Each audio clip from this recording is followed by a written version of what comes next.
Hello everyone, welcome into our latest live broadcast. It's Sunday, the 5th of October, 2025, and we hope everybody's having a great weekend. We got a little warm up here in Phoenix. I thought we were done with the 100-degree Fahrenheit weather, but no, we have a few more days of it coming this week. So even while we approach the end of the first week of October, heading into mid-October, just in case you were curious, yeah, it still gets to be quite hot in Phoenix throughout October. And I just realized my volume was still up, so let's change that. And hello, everybody hanging out with us today. I see, let's see, a bunch of our friends in there. Michael Lavelle says hello, and Luke Greenia joining us, Eddie Casanova, Scott, Mark Gaines, Doman 2000, and David Graham. We have a super chat contribution from our good friend Buster. Always a shout out to Buster, even though he might not be there today. I know he'll be watching this later. Let's see who else is joining us. Viper30, of course, Mara's there in the chat room. Mark Baggett and Dennis is in the chat room.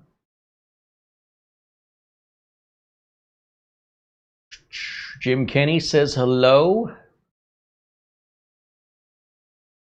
There's Ben Laird joining us. 3D Everything. Andy W6AD says hello. Chris Dunn and Robert Jones saying hello. Eddie Sawyers.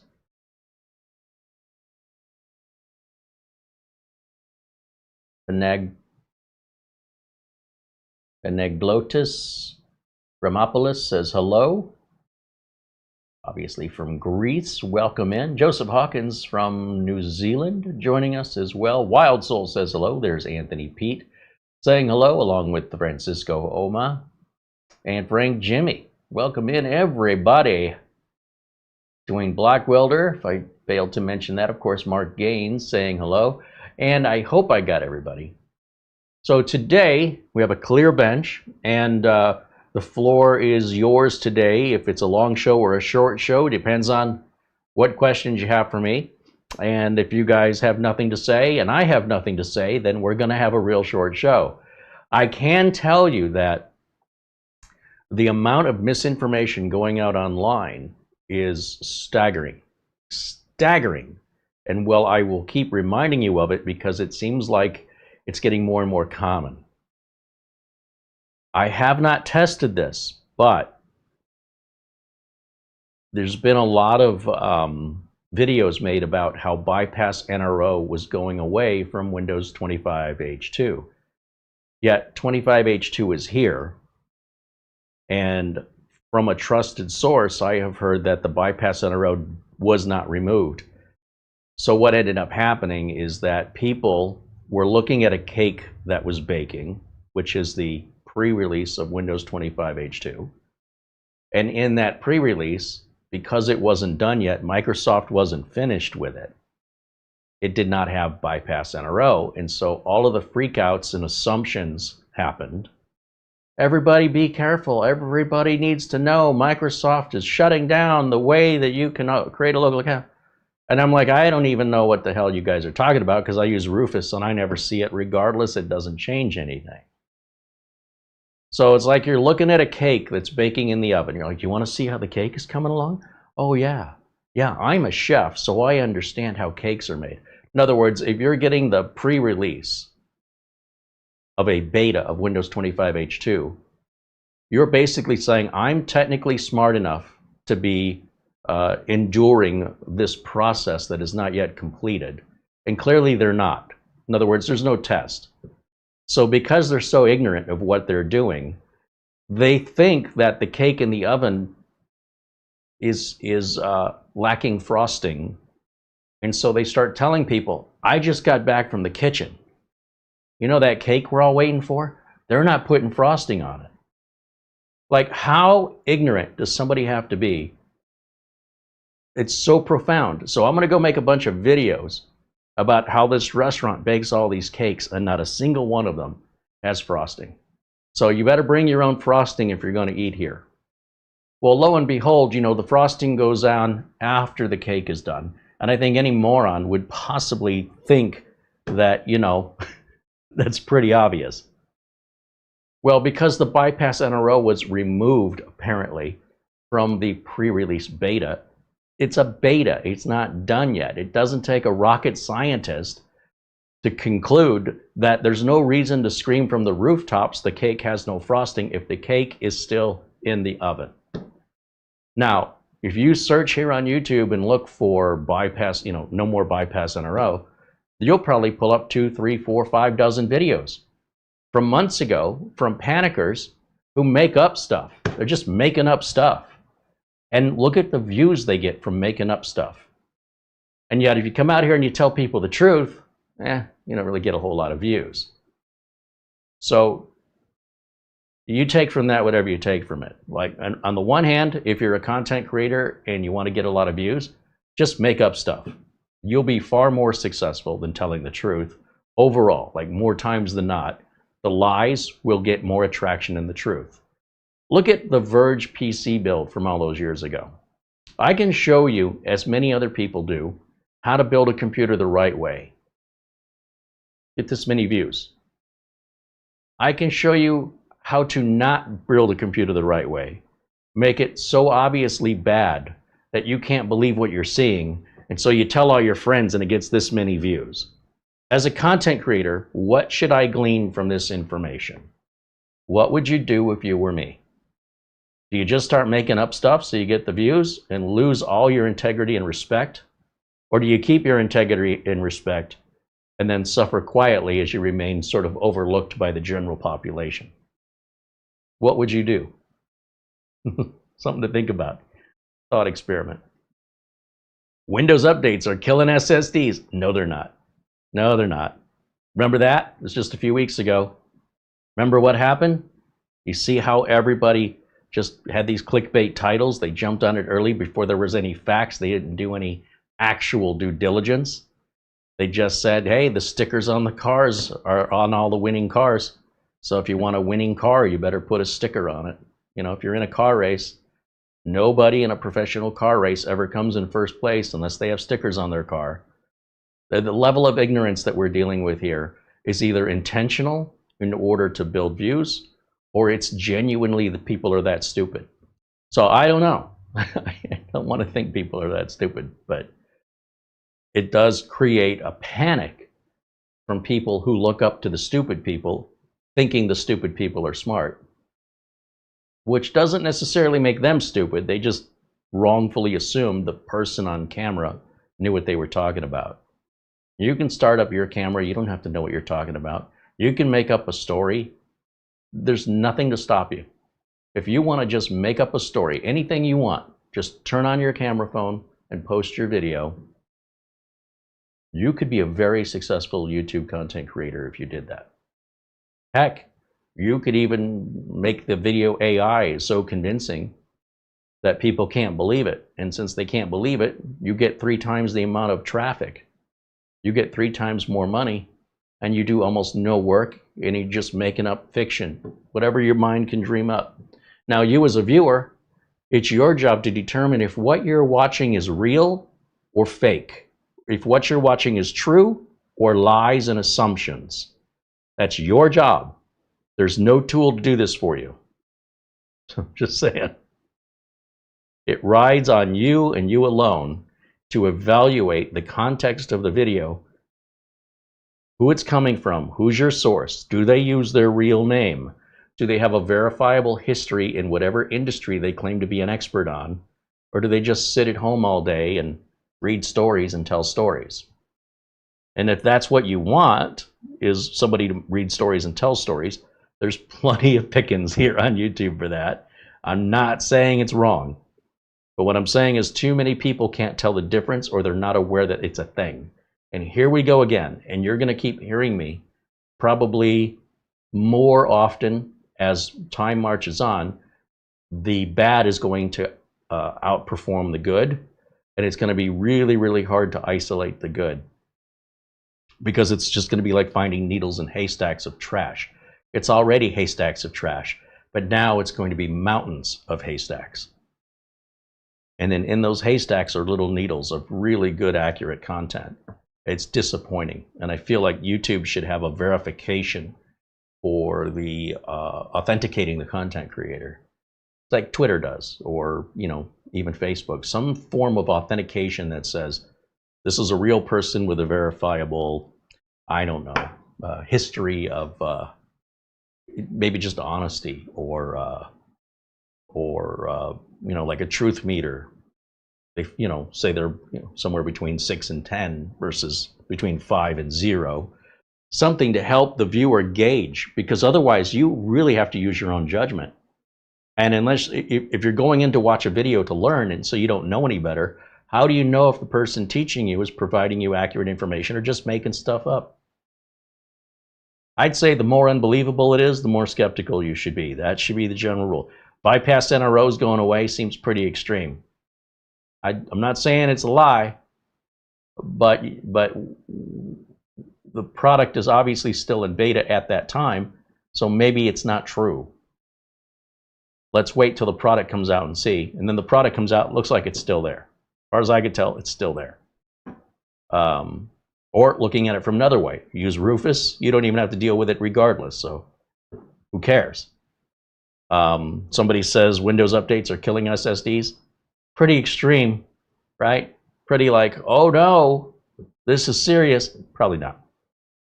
Maybe, but probably not. Those kind of stories, I cannot emphasize.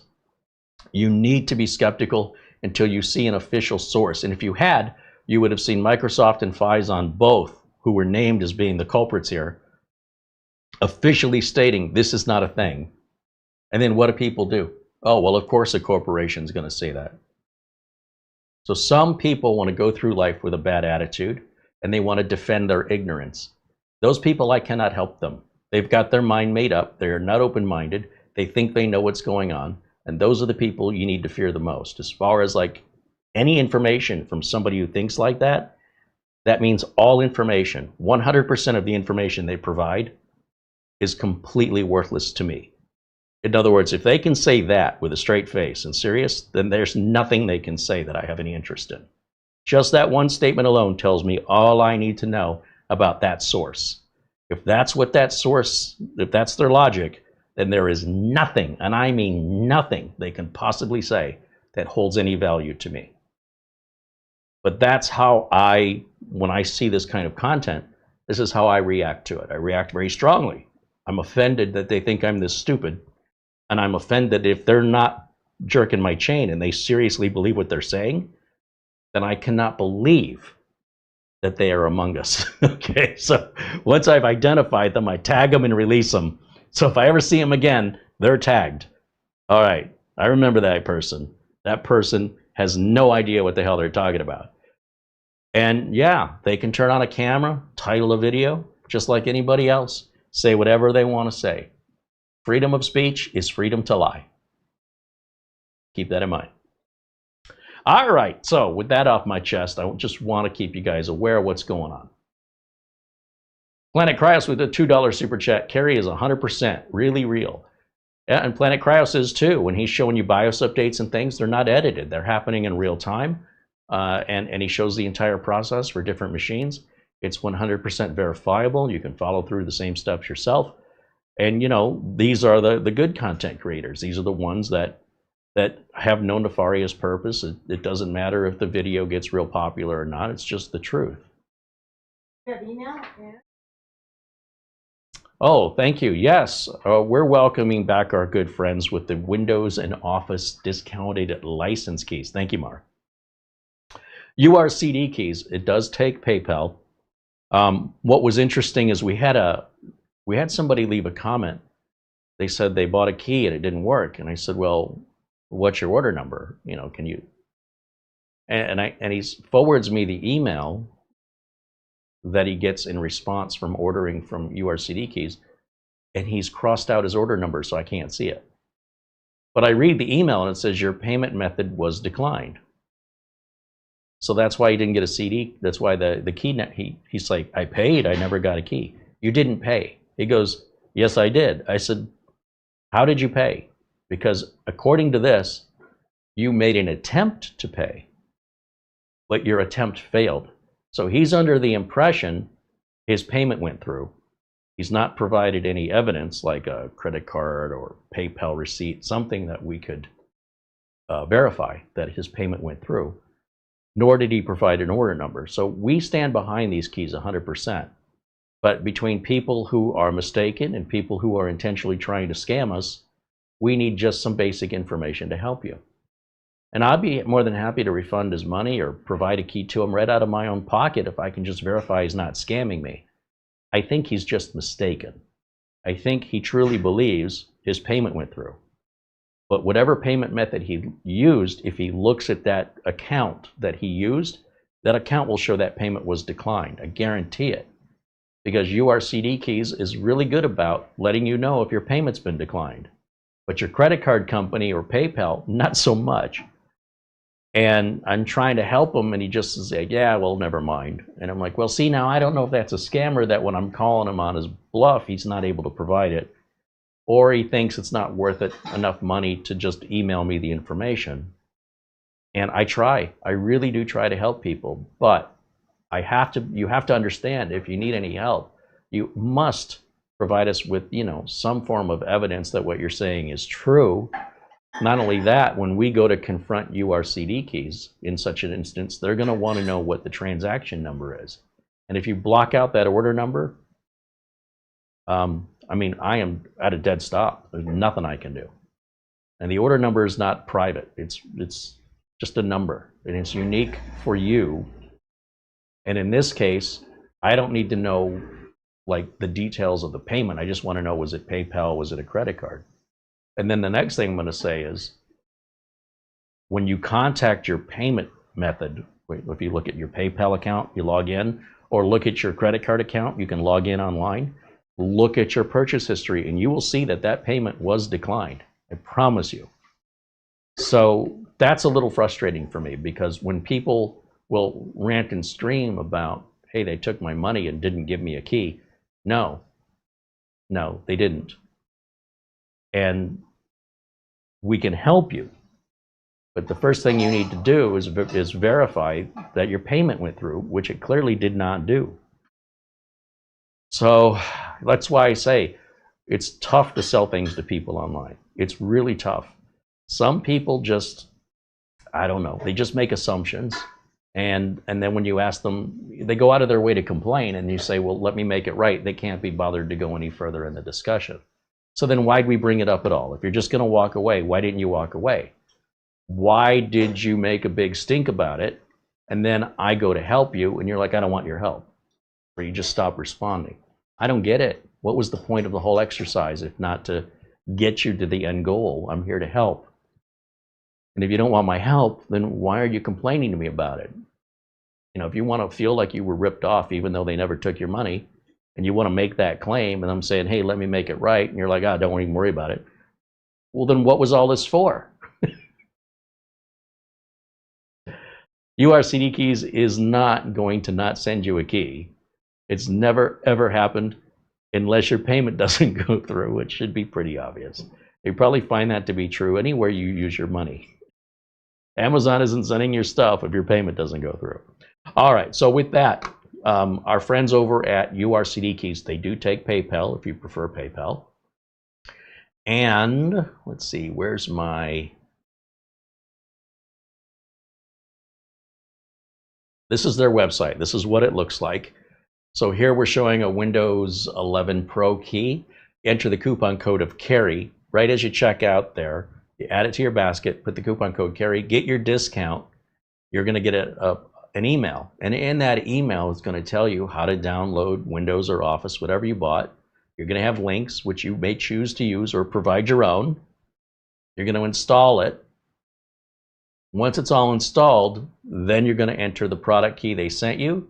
It's going to activate online. You don't have to call Microsoft. It's none of that nonsense. It just works like any other retail key that you would buy, or OEM key that you would buy from Newegg or Amazon or any other, B&H Photo, but without all the overhead and without all of the profits. And they do support those keys for 6 months after your purchase. And it's critical that you create an account if you've never created one at VIP-URCDKEY, it's going to have your history, purchase history, just like Amazon. So if you ever lose a product key and you need it back in 6 years, it's still going to be in there.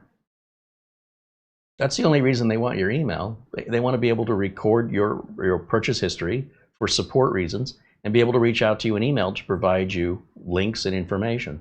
That's it. If you don't like that, you can go buy a retail box key for about $150 and you keep your quote-unquote privacy. But they really, I don't know. They've got to be able to get the key to you. All right. So our friends over at URCDKeys, they do a great job.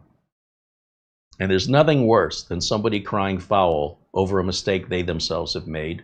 And it scares everybody. Like, oh, they're going to do that to us too. They never did that.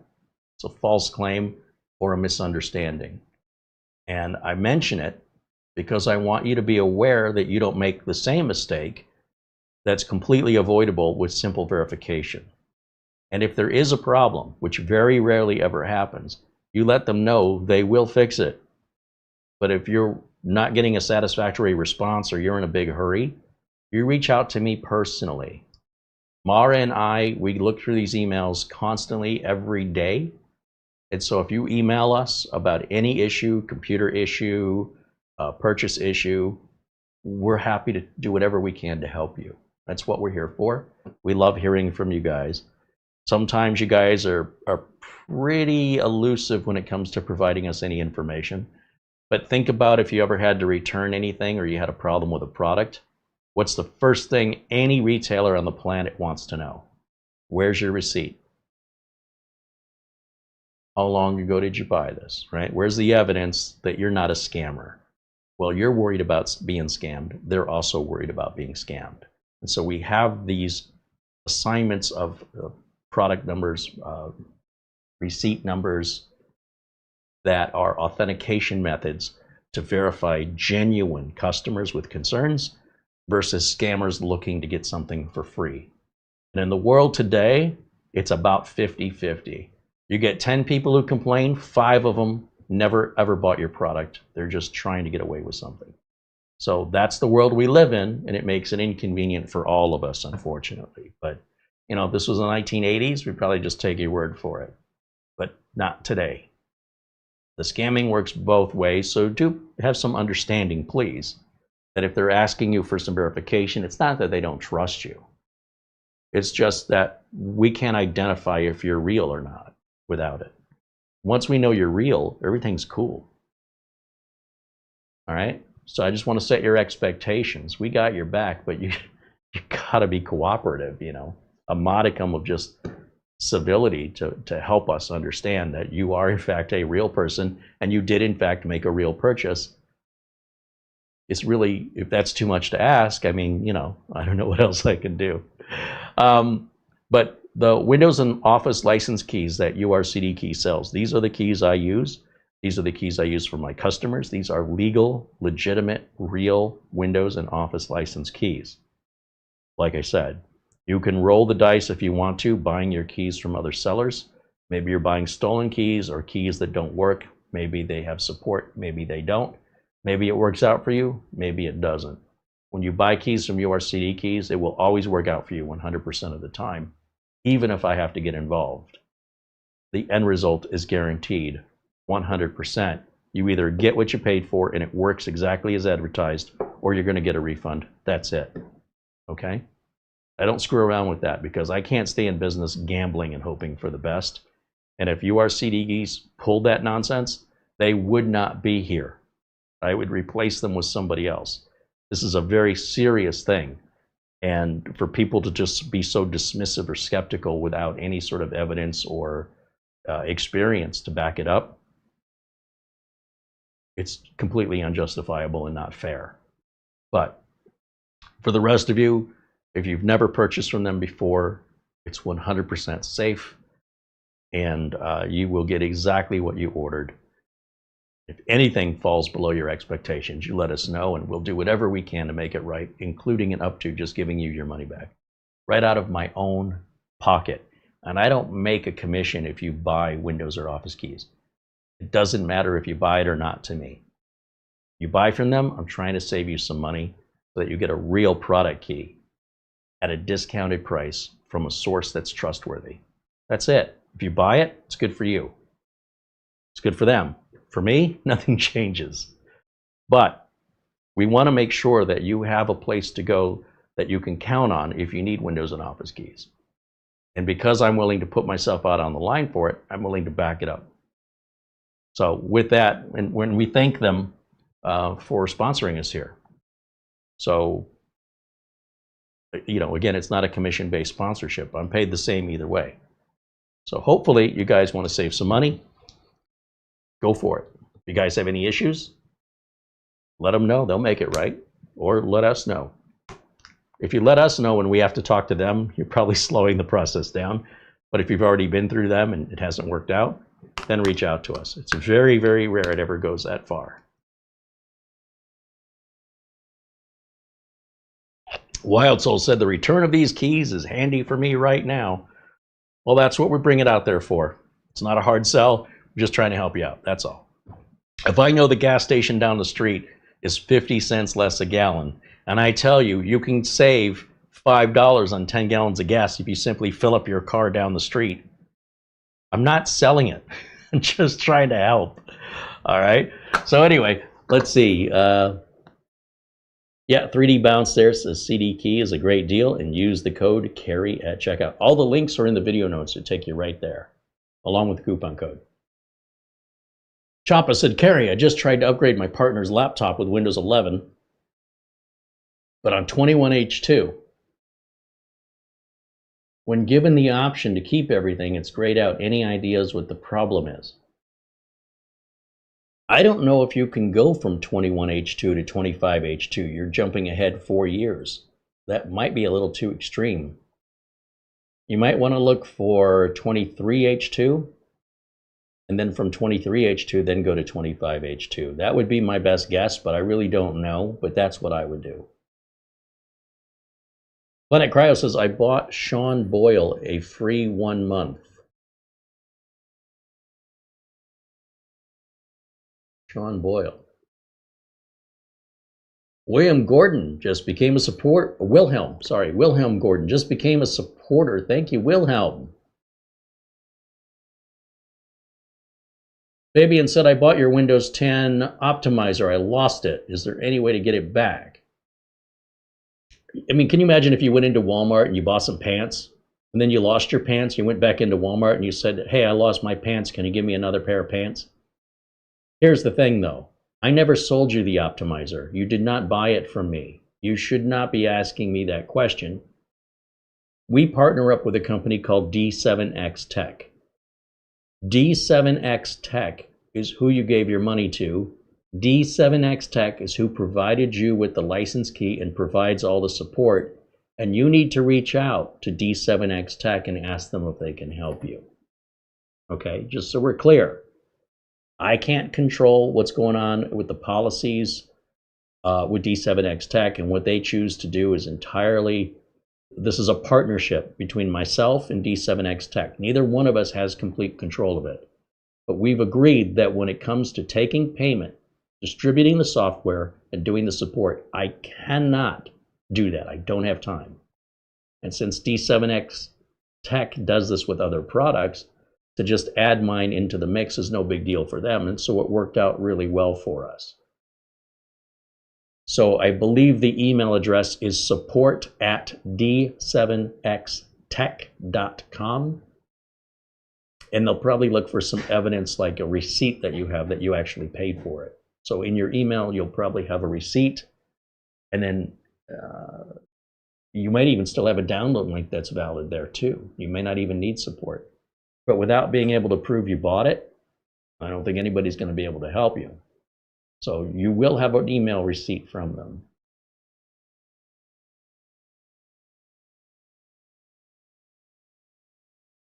I cannot distribute my own optimizer because doing so would be undermining D7X Tech. You understand? We both have we have to stay in our lanes. Planet Cryos had sent a gift membership. Charlie Purdy wants to know, is URCDKeys going to sell Office 365? Is it not in there? Fair question. Let me go into the link. Let's see, Windows, Office. So I know our links only show specific products. They sell other products besides what I'm linking to. So I'll go to URCDKey and let's grab window capture. There we go. And let's type in Office 365.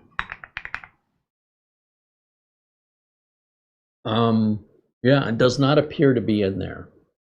And if you just type in Office, what comes up? What if we type in Microsoft Office?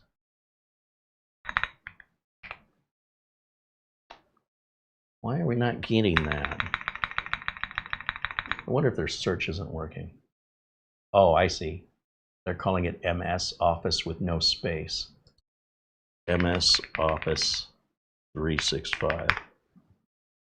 Nothing. How about if we get rid of the MS? Nothing. Yeah, I'm going to guess they don't have it. We'd have to reach out to them and find out whether or not it's a product that they support or sell and the catalog is missing, or it's simply not part of the catalog. I don't know for sure. But it does appear that 365 is not offered. Now, usually 365 is tied to a Microsoft account subscription, and so a company like URCDKey or a third party could not just continually bill you. It's a one-time transaction. Office 365 is a subscription, as far as I know, and it's an ongoing, constant payment, whether that's monthly or annually. That's done strictly through Microsoft. As far as I know, there's no other way to get it. But I can reach out because I don't use it. I don't use any Office subscriptions, even from Gmail. But that would be my guess, is they could not just continue to collect monthly payments from you. And Office 365, as far as I know, is monthly only. And whether or not you purchase a year at a time or a month at a time, it never stops. And that's how Microsoft does it. And I'm just guessing, but that's what I think is happening.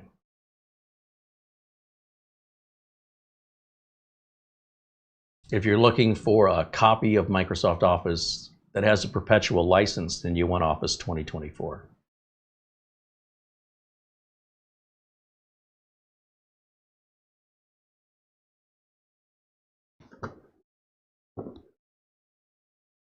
Paul Vircher joins us, says hello. There's Joe St. Columbia Jr. He says, Carey taught me how to build my first computer in 2012. I'll be building my newest computer this next month. I'll be here forever. Please do. You're welcome to be here forever. Right on. We're happy to have you here. Richard DeFries and Jack Kugelmas join us along with Mortant 1210. Thank you, Planet Cryos, for sending that gift membership. There he is, Sean Boyle. Right on. Welcome to membership, Sean.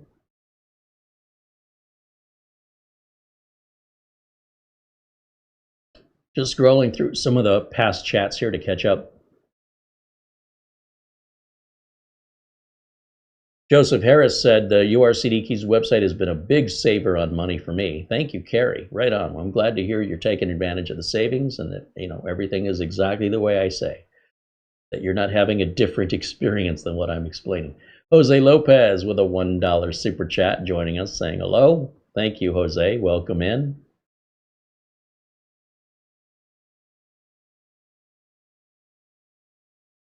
Mortant's asking Planet Cryos how he did a gift membership. I think he hit the $sign. How do you do that? Let me open up Copilot. How to give gift membership on YouTube.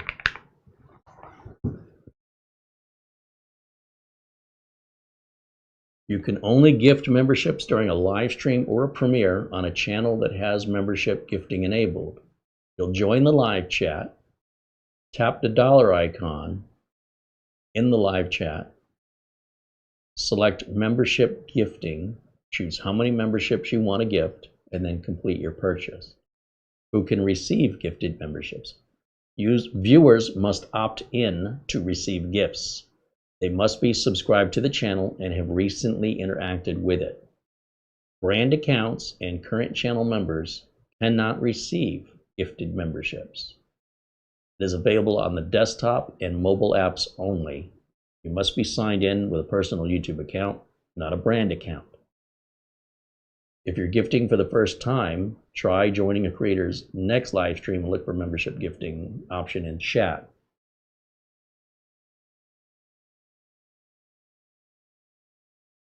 Hey, Mark Gaines sent a gift membership to somebody. Oh, Lance Smith. Lance Smith has just become a member here. Right on. Well, thank you, Mark, and welcome into Lance.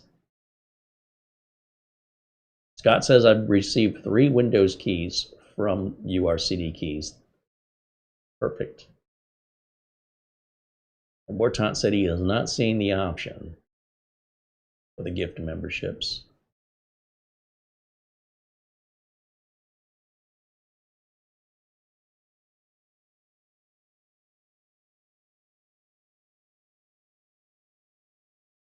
Yeah, I don't see it either, but that may be because I'm a branded account, I think. I'm not even sure.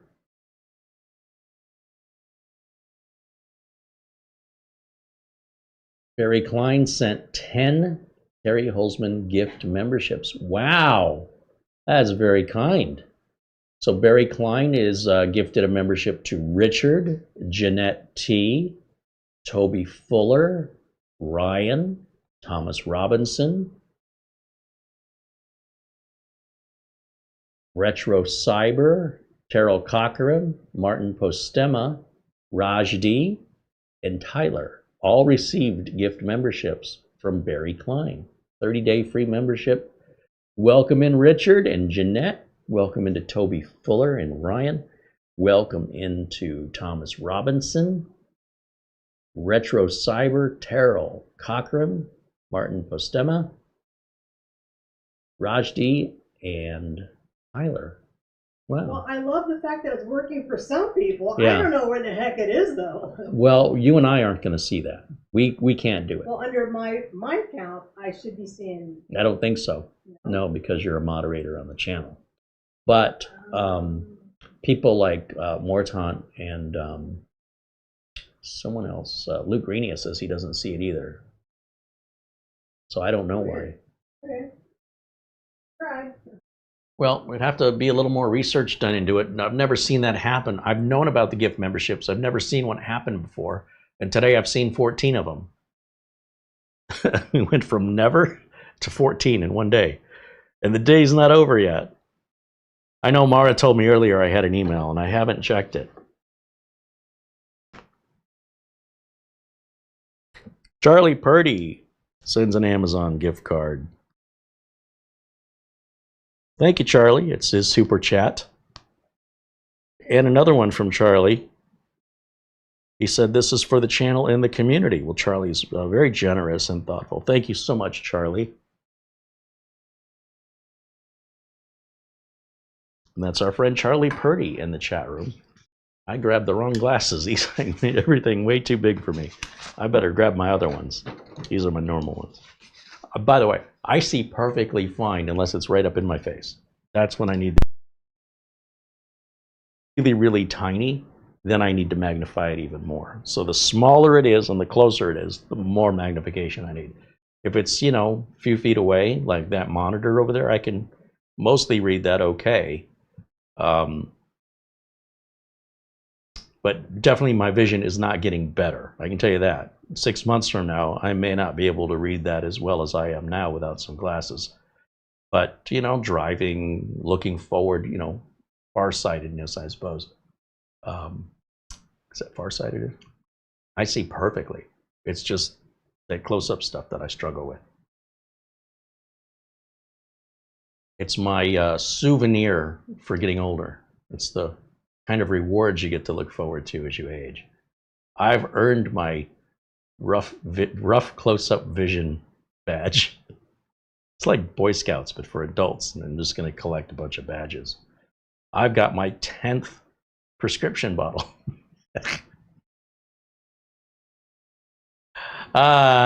Aging is fun, isn't it? Mark Baggett said he doesn't see the gift option either. Also tried on my phone and nothing. Weird.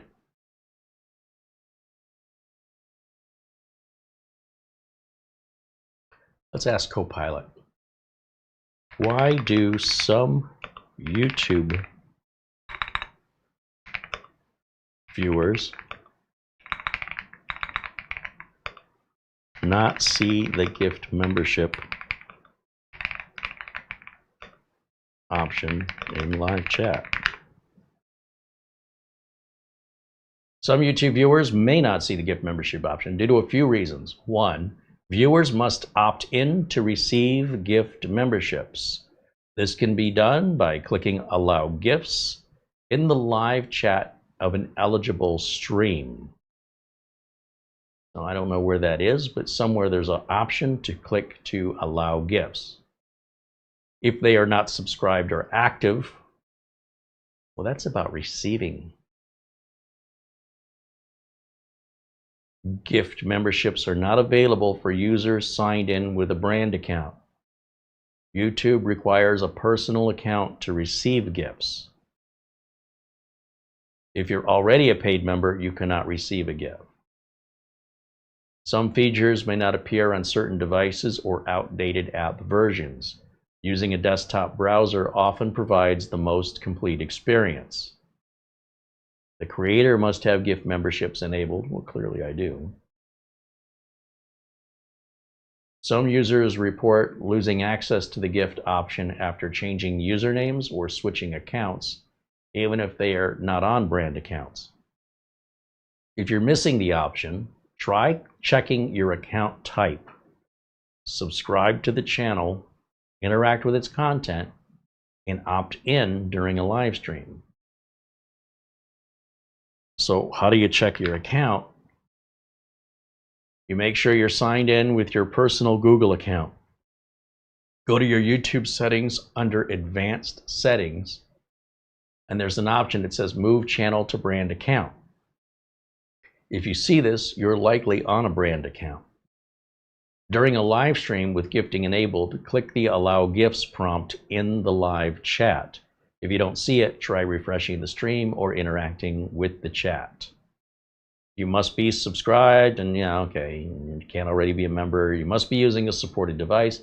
Desktop browsers are the best way. If you're on a mobile or smart TV, some options may be missing. Well, I don't know how helpful that is, but that's what it says. Barry Klein says, for what it's worth, it's the first time I've ever seen the gift option. I've asked about them a year ago. Mara was working on it, and this is the first time it appeared to me. That is weird. I don't think Mara did anything. She certainly didn't tell me. So maybe it's YouTube didn't enable it for her. I mean, I don't know. Interesting, though. Corey Man Zero joins us and says hello. AC's drafting. I haven't seen you in a while. Good to see you. Our friend John Lewis joining us from Brazil. Welcome into John.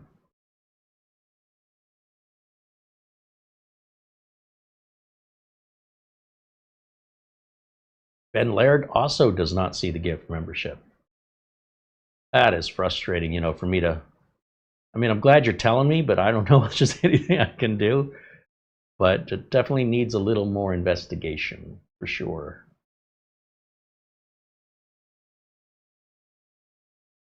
David Walker saying hello. Yeah, Mara confirms she hasn't changed anything. So I don't know why it's suddenly appearing for some of you today. what's been changed.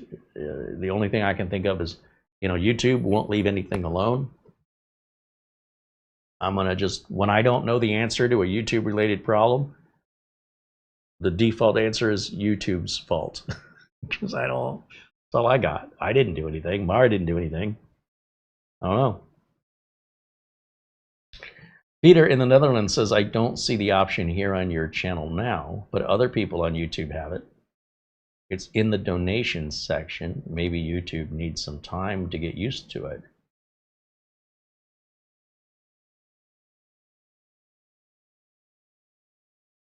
Because the layout of the live chat has also changed. Yeah, like I said, they won't leave it alone, so I don't know. Corey Manzero says, does it depend on your location? Well, it can. There are certain countries that don't allow it. It's against their law. So YouTube can't offer it in those countries. We had a viewer, and maybe we still do, out of Trinidad and Tobago's, and they couldn't even sign up for membership. The YouTube platform offered no way to accept their currency.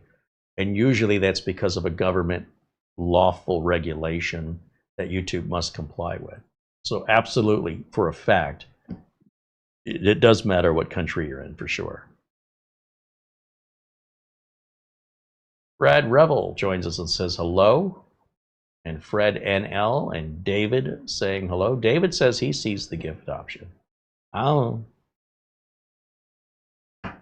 Maybe with enough data coming in, we can figure it out, but it seems very random right now.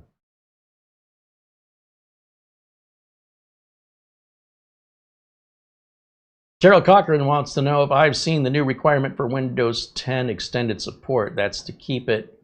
Now you have to log in once every 60 days. I've not seen that, but let me verify if that comes from a legitimate source. Let's see. To keep Win 10 ESU, must you be logged in to a MS account? Let's see what Copilot has to say on this one.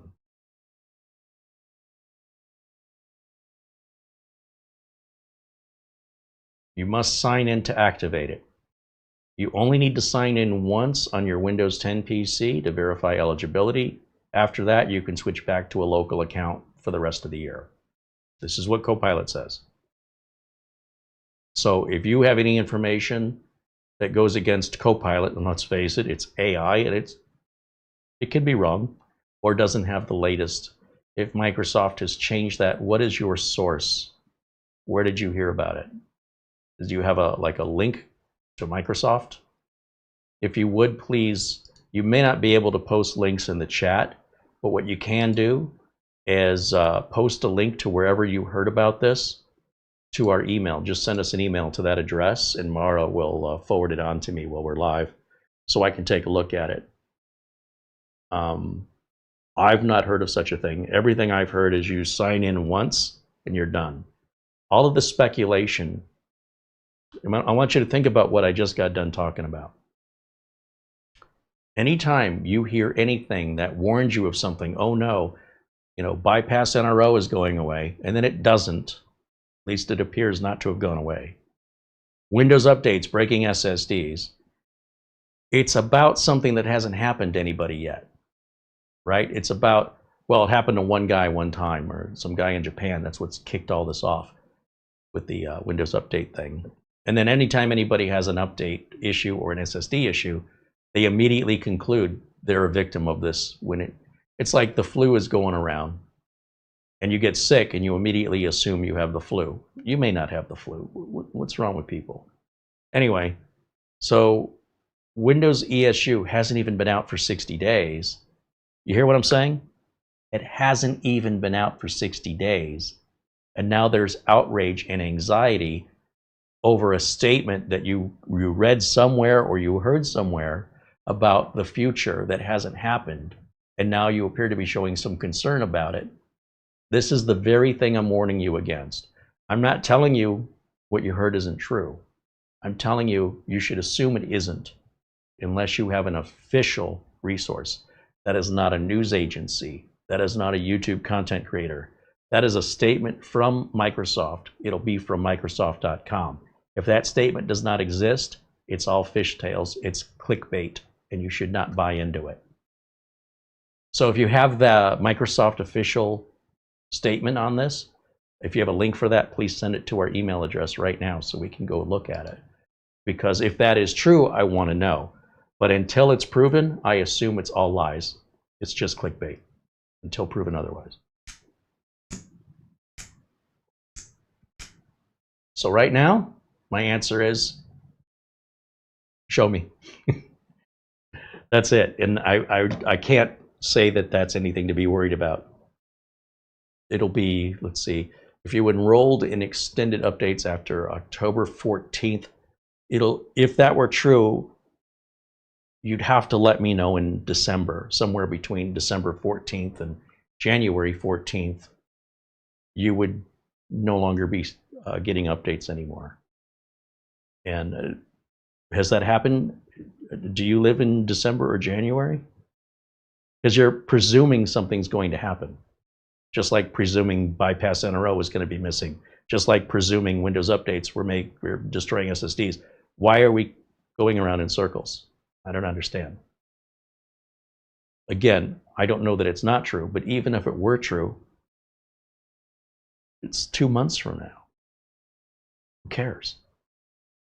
When 2 months from now happens and you actually have to sign back in, then ask me what I feel about it. It's preposterous.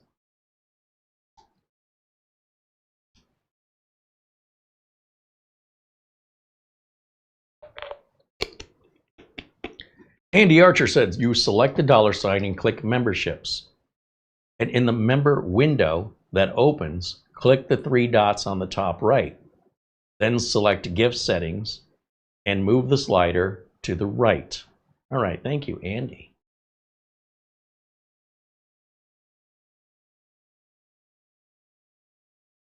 Sean Boyle said, I used to be an Android user, but I recently got an iPhone 17 and I could no longer buy membership. Well, here's the deal, Sean. Apple is one of the greediest, and this is not opinion, is one of the greediest corporations that exists on the planet. One of, not the only one. And when YouTube or any other app on the iPhone wants to collect a payment, whether it's playing a Steam game or Spotify, Apple wants 30% of that sale. And Google is saying, no, you're not getting 30% of our sale. So what that means is, if you want to buy a membership on an iPhone, you have to do it through your browser. Any apps on an iPhone pay Apple a 30% commission on every sale. That's why a lot of apps are not available on Apple products. And that's why there's so many lawsuits from manufacturers of apps that are being either locked out of the Apple Store or that Apple is just basically extorting them to be on their platform. And this has resulted in a lot of lawsuits, and they continue to go on. So Google is not Apple's friend, and basically Google says, we're not going to give you 30%. We're already taking 30%. That means I'm going to get 40%. So if you pay $10 for membership and Google takes $3 and Apple takes $3, what do I get? And so Google's like, no, this ain't going to happen. Absolutely not. And Apple's like, well, then too bad. Then don't transact here. And Google's like, fine, we won't. So don't use the YouTube app if you're on an Apple iPhone. Use your browser on your iPhone. Then you can purchase and you're fine. But any purchases going through the App Store, it has an App Store convenience fee. Android does not do that. Nobody else does that. Not that there's really anybody else. Steam doesn't do it on their platform. And so they're already trying to get the prices as low as they can get. So when Apple wants to take 30% of what little there isn't 30% to give for most of these companies. And Apple's like, well, too bad. Take your business somewhere else. You won't be featured in our store. Look, let's say Fry's Electronics, and this was a real news item. Fry's Electronics has all these aisles. Okay. And I make a gadget, and I go to the buyer of Fry's Electronics, and I say, I want you to sell my gadget in your store. And the Fry's Electronics, the product manager says, what do you got? Oh, I've got cell phone covers. I got, a huge variety of cell phone covers. What do they sell for? They sell for $14.99. What are you going to sell them to me for? I'll sell them to you for $7. Let me see how much shelf space that's going to take up. That's already a pretty crowded aisle. I don't think we have room for your stuff. Well, what if we just did like my 4 top sellers? Would you just give me like 4 pegs? Well, if I gave you 4 pegs, I could rent you those 4 pegs, and that would be $4,000. $4,000, yeah, $4,000, and you could put your 4 pegs. Do you know how long it would take me to earn back $4,000 at $7 per unit? Well, that's actually quite illegal, what Fry's Electronics was doing. And so the news article, I could probably still pull it up here, and it's one of the reasons Fry's Electronics isn't around anymore, is the guy that was doing this was pocketing the $4,000. He was actually like a form of theft as an employee. Charging vendors for stocking product. Now, there are ways to do that, like a grocery store. A grocery store basically just rents out all those aisles. The end caps are worth more money. And companies like Frito-Lay or Pepsi or Coke or Budweiser, they pay for that aisle. And their own employees, Budweiser employees, Frito-Lay employees, they're responsible for delivering the product and facing the product and putting the product the way Frito-Lay wants it. The store stockers do not do this work. So a store is nothing more than a big area of rented aisles from food vendors, manufacturers. Fry's Electronics, here, let me go share this with you. We can just do the AI summary on this. Just to give you an example, Fry's Electronics was known for its aggressive vendor practices, including a consignment-based model where it charged vendors for shelf space. This allowed Fry's to avoid financial risk of buying and owning inventory that didn't sell, with vendors only being paid once a product sold. Fry's placed its vendors' merchandise on its shelves.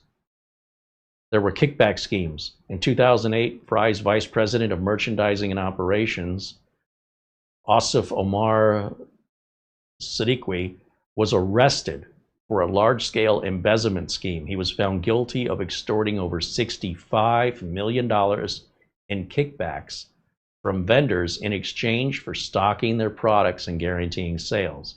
Well, this was a criminal scheme by an executive and not an official corporate policy. It illustrates the intense pressure and incentives surrounding vendor relationships at Fry's Electronics. Now, this consignment model also contributed to why Fry's Electronics went out of business. After the 2008 recession and increased competition from online retailers like Amazon, vendors grew hesitant to supply inventory or consignment to a struggling Fry's. This led to stores with famously bare shelves. If you went into a Fry's Electronics in that last year, it was looking emptier and emptier. Why? Because Fry's was never buying the items on the shelves. They were letting vendors place the items there, and when the items sold, then Fry's would take their share and give the vendor the rest of the profit. It's how consignment works. And that just got worse until there was nothing left to buy at Fry's, basically. You had this giant store with 80% of their shelves completely bare. So what's the point of going to Fry's just to walk down empty aisles to find just a handful of aisles that actually still had product? So yeah, when I tell you about the consequences of running a business, it's very different when you're working at scale than if you're sitting at home wondering, well, why don't they just do this? right? It seems like an easy solution. It's very, very complex. And when they start breaking the rules in order to, you know, start padding their pockets, you can't sustain it. The minute you decide to do that and you keep doing it, you don't stop, it's like drugs. You're going to OD, and that's going to be the end of you. And so, you know, you get a little bit, you want more, and it just gets worse and worse until it completely collapses. So the best way to avoid addiction, and this is like a form of addiction, but to money, it's greed, is to don't do the thing at all. If you don't smoke cigarettes, you're not going to get addicted to nicotine by smoking cigarettes. If you don't drink alcohol, you're never going to be an alcoholic, not likely. My mother would never take a painkiller. She, you know, maybe Tylenol, but she would never, ever take painkillers. So you never have to worry about losing control, being intoxicated or inebriated from the effects of the medication. And my mother also liked control of things. She didn't like to lose control, and so she just dealt with the pain. Given the choice of those two things, you know, laying in bed, unable to move, and la la land, or being able to be in control of her life and get up and go about her day and just deal with the pain, she'd rather go about her day and deal with the pain. Other people make the pain go away and they don't care. They'll lay in bed all day. And then that just leads to everything hurting all the time. And now you need more and more pain medication. And before you know it, you're in rehab. Well, this is the same thing with money. And this is what happened with Fry's Electronics. And with Apple, it's such a big store, it's such a big corporation rather, that the App Store can continue to charge this fee. And it's legit, it is legal. However, the legality of it is certainly being questioned, especially by the European Union. And Apple has plenty of lawsuits every day of every week, of every month, of every year. And it doesn't matter if they win or lose, here comes another one. Whether the lawsuit comes from the government itself, or the lawsuit comes from a particular vendor like EA. Was it EA? Was it Fortnite? One of them. Boy, they were going back and forth. And this went on for what, 2 years? So Apple ended up saying, okay, well, for you, we won't charge a fee, but we're going to warn the customers that your transaction is no longer being guaranteed or insured by us. So Apple played a real dirty but legal trick, which is to warn the users, you're about to make a purchase outside of the Apple world that we secure you. We keep you warm and safe. But if you go over there, you're out of our arms. And if they take your money and they rip you off, that's all on you. Do you agree to this? You must agree to this before we'll even let you go over there to make the purchase. And that scares a lot of people because of the strong wording of how dangerous this is, that Daddy Apple won't be there to save you. Like if you were to make the purchase the right way, Apple's way, part of that 30% you're paying for is Apple's reassurance that they've got you. That's an awfully high, almost mafia-like tactic, awfully high expensive tactic where they go, you got a pretty nice computer there. It'd be a shame if something were to happen to it. And if it was like $1 or something, that's fine. But 30%? Are you out of your mind? Anyway, that's why you can't buy a YouTube membership through the Apple apps. But you can open up an Apple browser and purchase it through the browser. Does that make sense? Y'all getting it?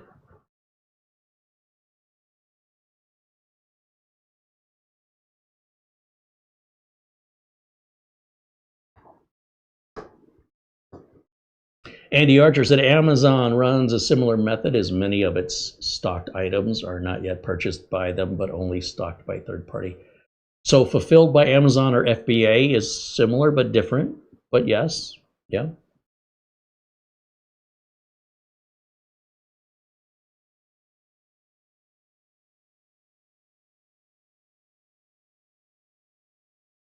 Andy mentions that's in-app payments. That's right. So if you're running the YouTube app and you're trying to buy a membership in the YouTube app, that's an in-app payment, and that's 30% going to Apple. And Google says no, we're not going to give up that big of a chunk. And Coreyman mentions it was epic in Fortnite. So if you're interested in that subject, just Google Apple and Fortnite. And then you can hit the news tab and read all about the lawsuits that have been going on, but just never ending.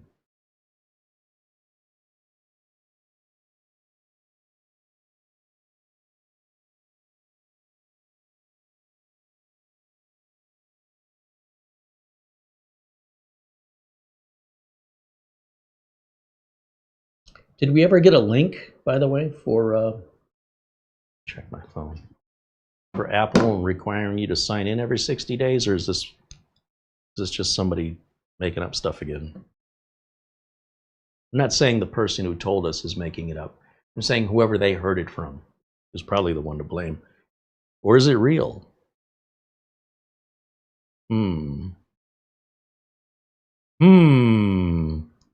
Let me Google it. Let's see if I can pull something up with Google here on this. Let's type in Microsoft sign in 60 days ESU Win 10. Is that enough?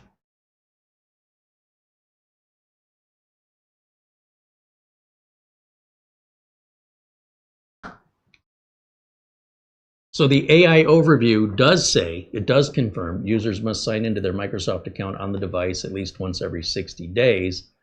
This 60-day login requirement is necessary for the ESU license to remain valid. But here's the thing, whenever you reach these AI answers, they'll always have like a citation. They're supposed to provide you where they're getting the information from. So this looks like it's a thing, but let me find where they're pulling this data from. Okay, this is from Forbes. I'm not interested in Forbes. I'm interested in where Forbes got the information. This is the whole key to it, right? Let's see.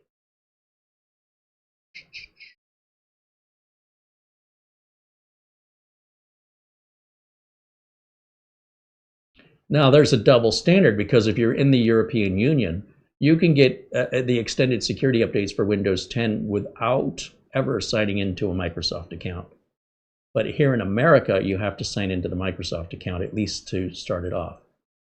So Microsoft's running different rules in the European Union. So let me just see where Forbes is getting this information.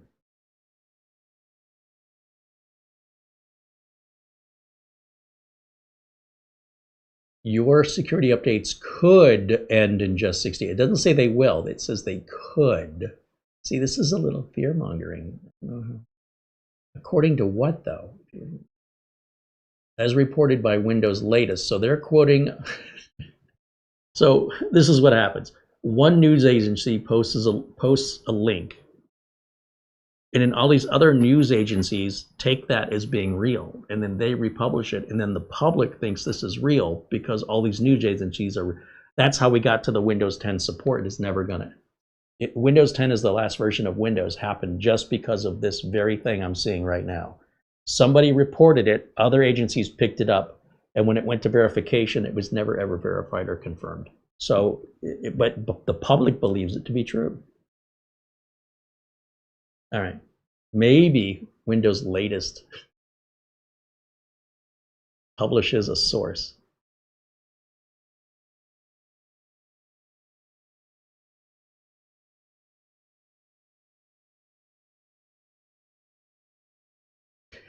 In the United States, you just need a Microsoft account and you sync your PC settings to OneDrive. That happens, yeah. And then in the EU, you only need to link your Microsoft account. The OneDrive sync is not needed. Okay, so see, I even had that wrong.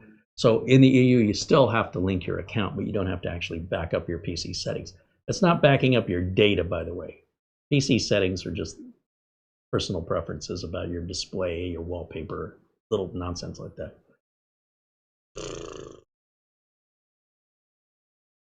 In a statement to Windows latest, Microsoft clarified that Windows 10 extended updates will expire if you don't play by the rules. You'll need to use or sign into your Microsoft account on the PC once every 60 days. Where does it say that?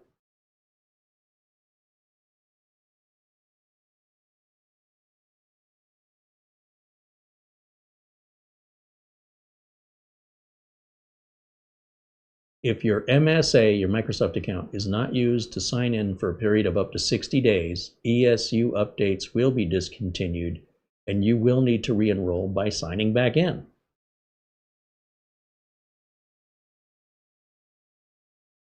Where is the source? Where are they getting this?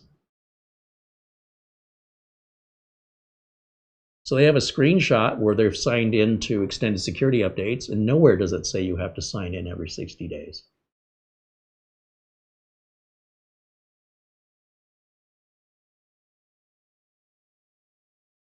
So there's no evidence. There's no citation. And I'm not saying that there isn't a citation that exists. There isn't one by this author. I'm trying to figure out, where did the author get this information from?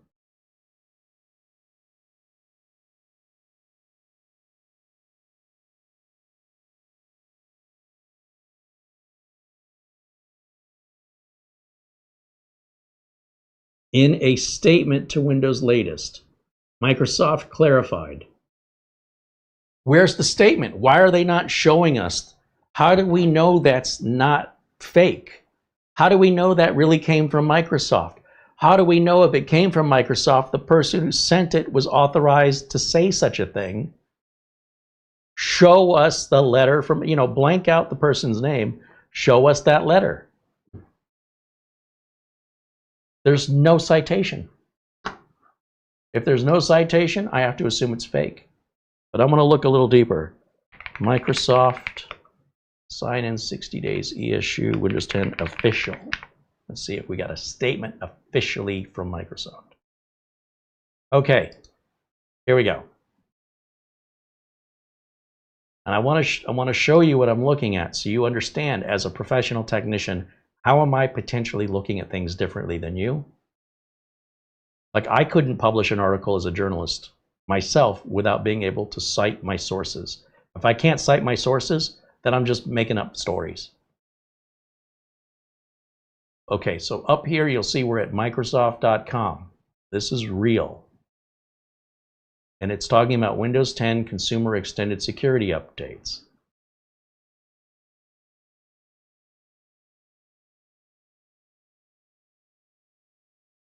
Prerequisites. You must do this, you must do this, you must do this.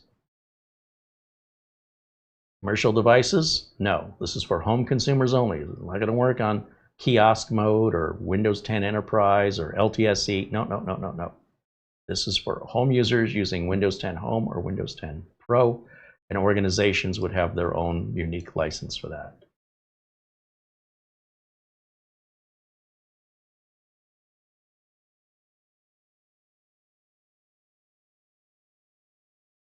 This tells you how you get it. How do I enroll? I don't see anything here. 60 days. Is there any word 60 days anywhere on this page? It does not exist. There is no such statement. If there is no such statement on this page, and all of a sudden Microsoft made this up, then Microsoft's going to have a class action lawsuit on their hands where people did not agree to this upon signing up. If this is the terms of the contract and Microsoft is changing the contract, they cannot legally do that. So if this is real, there's probably going to be a class action lawsuit. Microsoft cannot change, nobody can change a contract unless both parties that have agreed to the contract agree to change the contract. So there's nothing here about 60. What if I just put 60? Yeah, there's nothing in here that says this. And if that clarification is not made in the contract, then that's not legally enforceable, and Microsoft's going to have a lawsuit on their hands. Because for everybody who signed up to get ESU now, that's the contract. That's it. Now, if they change the terms of the contract, that would only affect people signing up later. But if you've already signed up, they can't change this. And they can't say, well, we didn't clarify it. No, that's what a contract is. It's clarification. If it's not in the contract, then you can't just add it later. You can't use fancy words like clarifications. A contract is clarification. So if the contract didn't clarify it, you can't clarify it more later on after the terms of the contract have been met. Neither party can change it unless both parties consent. So I think this is a big nothing burger. I think somebody misunderstood or somebody was unauthorized to speak. And there is no official statement that I can find from Microsoft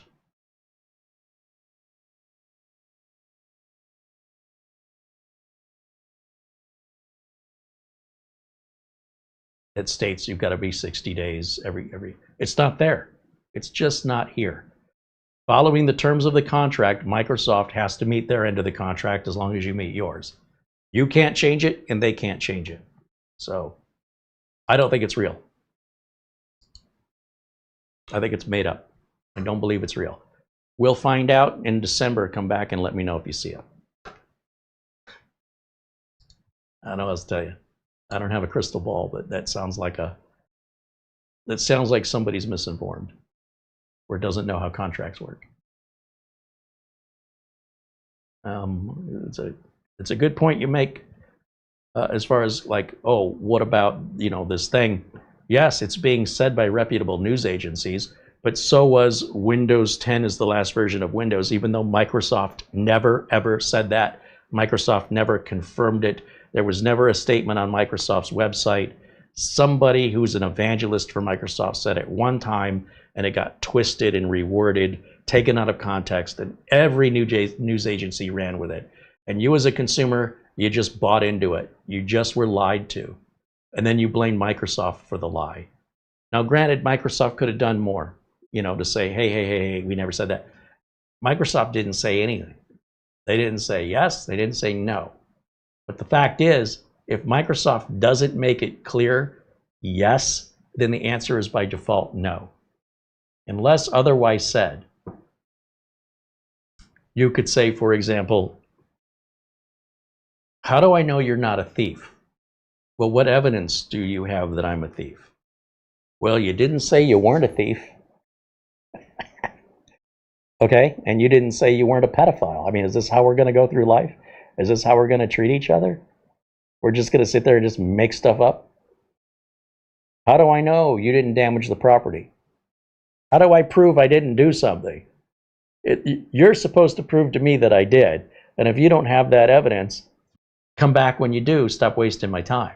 It's insulting that you would think I would do that. The police like to do this. The police in America, they're allowed to lie. So they'll get you in an interrogation room. Well, we got video evidence. You're just going to make it a lot easier on yourself if you just tell me why you did it. No. If they had evidence, they'd show you the evidence.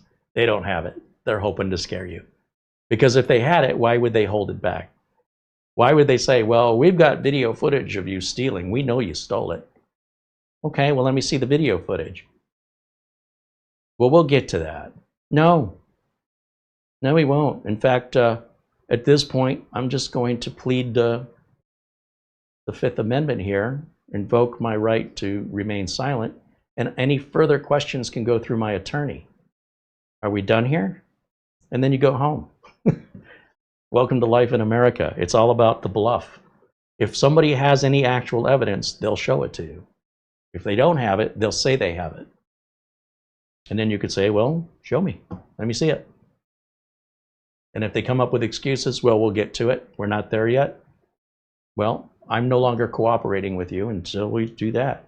So if you never provide that, you can ask me all the questions in the world. I'm just going to sit here, stare at the ceiling until you tire yourself out.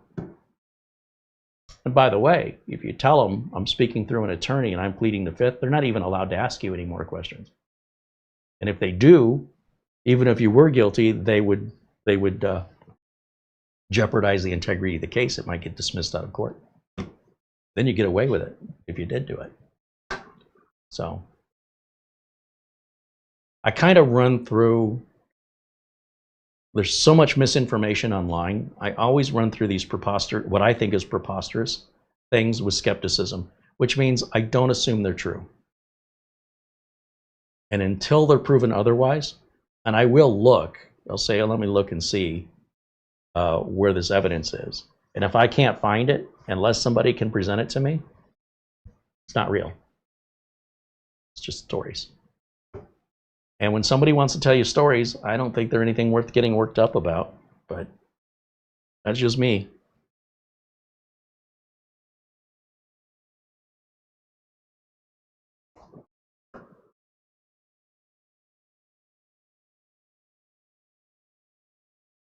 Quarryman Zero says, it says right here. So where? So if you want to send us an email, you cannot post the links in our chat room. You can send us the links to our email address. So I can, when you say right here, I don't know where that is. I have no idea what you're looking at. Quarryman said it's a copy and paste from Microsoft. Right.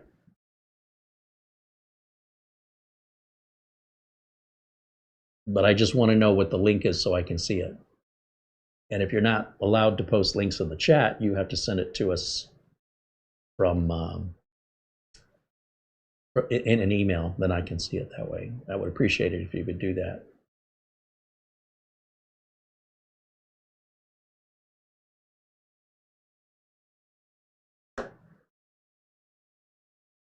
He says, change the URL. Change it to what? Just whatever I make up in my head? Oh, okay. So Doman 2000 has provided a link here. Let's see.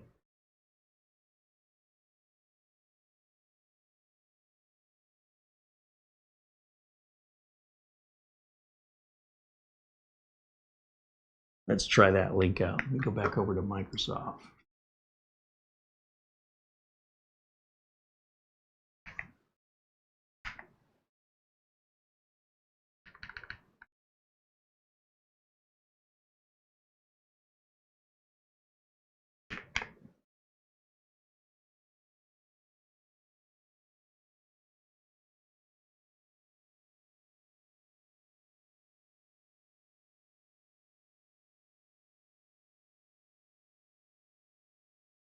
So I'm bringing that link up. It looks exactly like the one I was on. Let me see. Aha!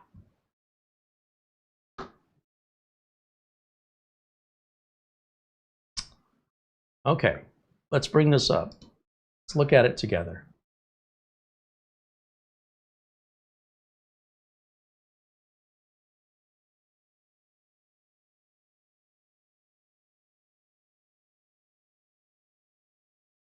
Extended security updates will be discontinued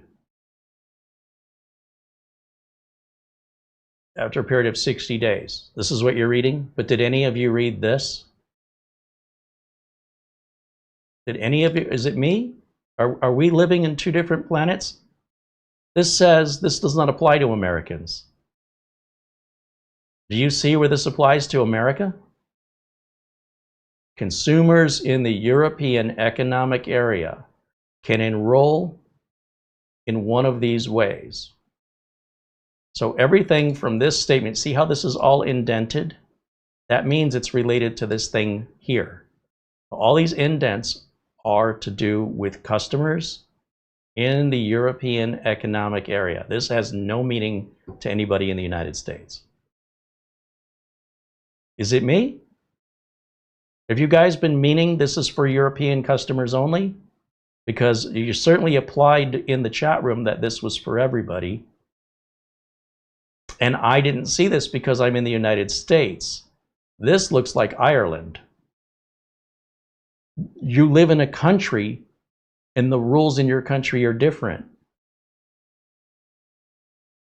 Why? Okay. That makes sense now. These rules don't apply to me, and why would I know about them if I don't?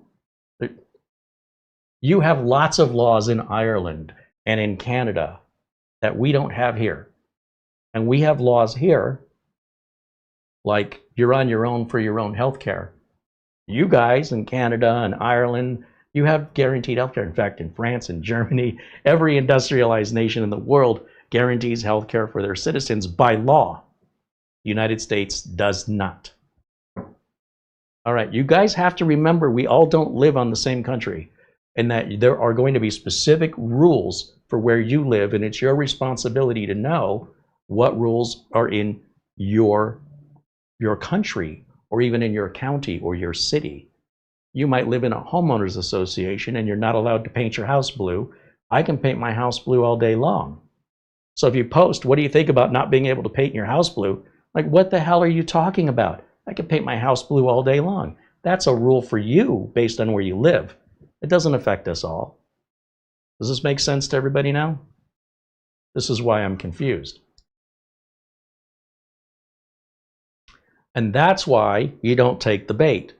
Now, if you live in Ireland, or if you're in the European Economic Area, then this is a rule for you. If you're in the US, just like other European laws, it has no effect on us, just like American laws don't have any effect on you. Okay? We good? Clear as mud.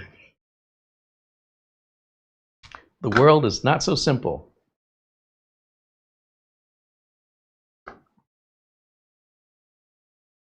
Dennis says this is what makes Reddit terrible.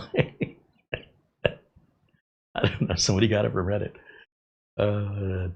Thomas Robinson joins us and says hello. Andy says, I don't think that anyone implied it was for everyone.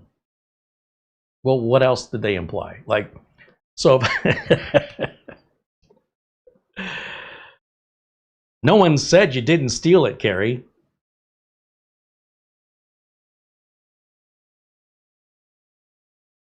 If you say a boilerplate statement, what do you think of Microsoft requiring 60-day logins in Ireland? If that's what they said, then that would be a completely different answer I would have given.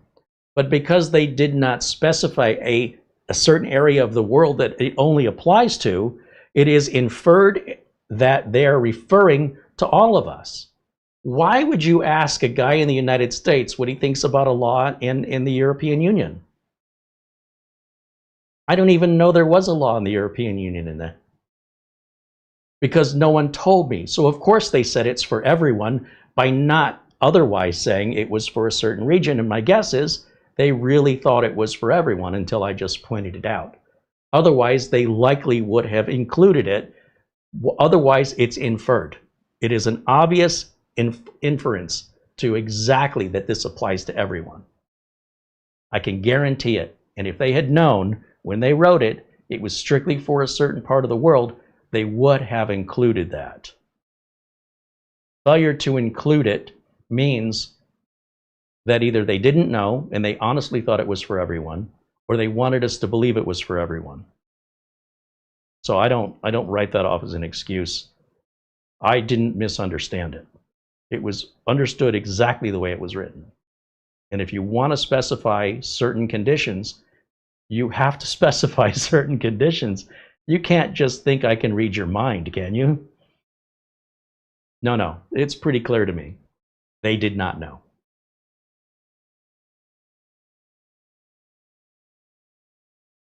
If you can assume I'm supposed to know, then I can assume back you're supposed to know if you're the one who brought it up.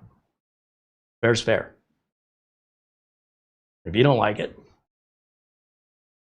don't dish it out if you can't take it. That's all I got to say.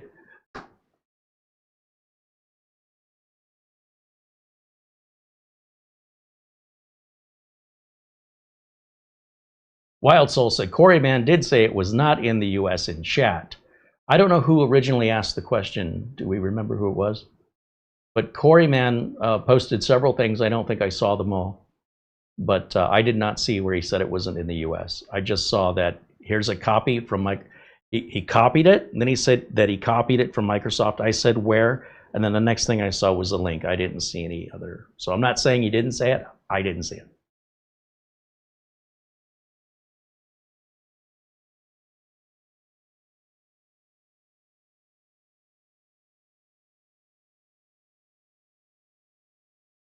Was it Terrell Cockram, I think, brought it up, right? Hey, there's Oystein joining us from Norway. Welcome in, Oystein. I'm not there to debate and argue with you. I'm here to just clarify, right? Let's all get on the same page. If you read that the color red is blue and I read that the color blue is blue, I'm going to point it out and I'm going to show you. I'm not just going to tell you. I'm going to show you. Read this with me. Do you see the word red? No. Then where did you get the word red? I see blue. B-L-U-E. How do you spell red? R-E-D. Do a search for the word red. Do you see it? No. Okay. It's real easy. It's not about opinion. It's let's look at it together. Let's verify we're looking at the same thing so we can understand where there is this misunderstanding or miscomprehension of the information that is not being absorbed correctly or seen properly by one of us. But we have to look at the same thing and then compare. What do you see? I see red. I see blue. You know what I'm saying? Like, it sounds like we're looking at two different things. So let's first of all agree we're looking at the same thing so we can get down to what is the truth. I don't hate sides on truth. I don't mind being wrong. If I'm wrong about truth, the truth is always right. And I'm going to adjust because I don't want to go off speaking untruths with confidence. So if I'm going to speak a truth, I can prove it to you. I have citations. And every journalist, by the way, should always have citations. And like Forbes and Windows Latest, I didn't see anything in there that specified that was for the European Union. That should be the responsibility of the journalists to clarify the information and to verify the information, or they shouldn't be writing it. But there's nobody here to enforce that. So the way you enforce it is you don't click on their links. Don't give them your business until they produce better content.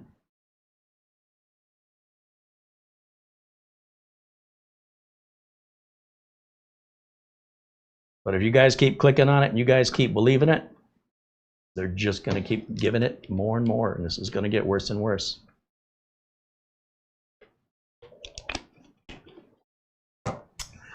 But at least now it makes sense to me. Like, it didn't make any sense. I'm like, what the hell are you guys talking about? Now I get it.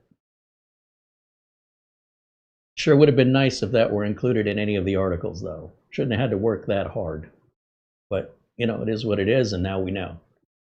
At least now I know. So any future discussion on this, I won't be so confused moving forward. I can, because of this discussion, if anybody asks me about this, I will immediately be able to let them know you're referring to a European Union law. It has nothing to do with the United States. And when it comes to what I think about European Union laws, I don't care. I don't live there. It has no effect on me whatsoever. I don't live there. I'm not the one that has to deal with those laws. So why would I have an opinion about it one way or the other? I don't care. You think I worry about what's going on in local laws in Singapore and 172 other countries around the world? Who's got time for that? Danny wants to know if I think AI will have bodies in the future. Oh, yeah. Yeah, for sure. Andy says clarity is very important in these discussions. Well, they're technical discussions, right? The word technical implies detail. If I tell you something and I say, well, technically, what am I saying when I use that word? Carey, is the answer to your question yes or no? Well, technically. What does that word mean? Detail and clarity. If I say to you, if you say, could I do this to my computer myself? And I go, well, it's pretty technical. What am I saying when I use the word technical? It's detailed. There needs to be a lot of clarity. And so if you're not going to pay attention to that detail, or if the detail is overwhelming to you, and you're not a technical person, you're not a detail-oriented person, this likely should be done by somebody else and not you. So if we're having a technical discussion,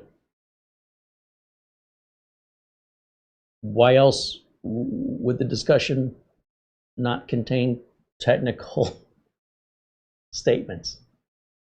I don't know. All right, maybe it's just me.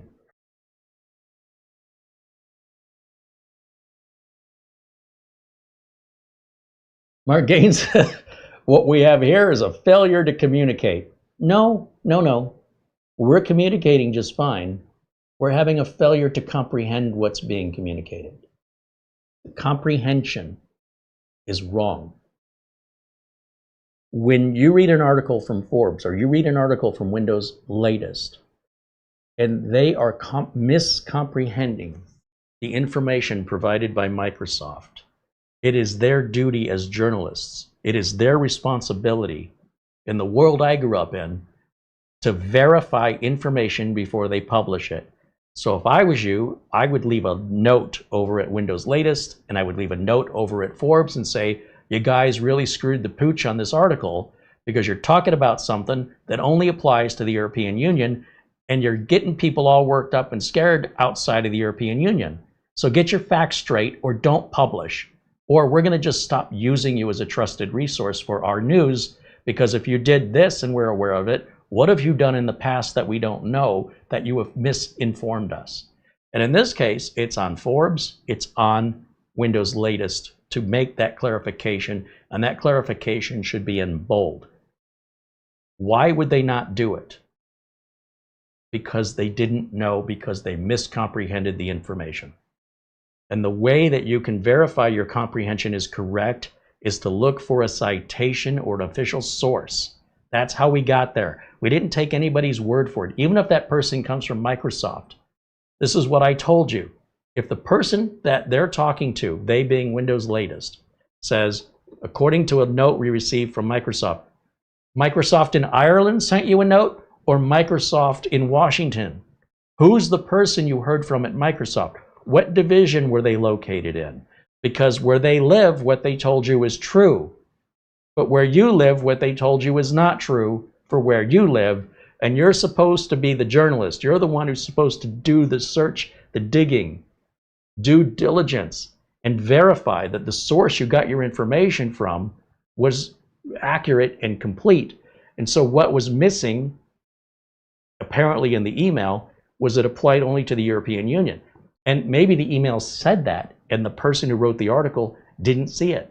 So then after Windows Latest published it, then Forbes goes, well, according to Windows Latest, in other words, Forbes used Windows Latest as their source.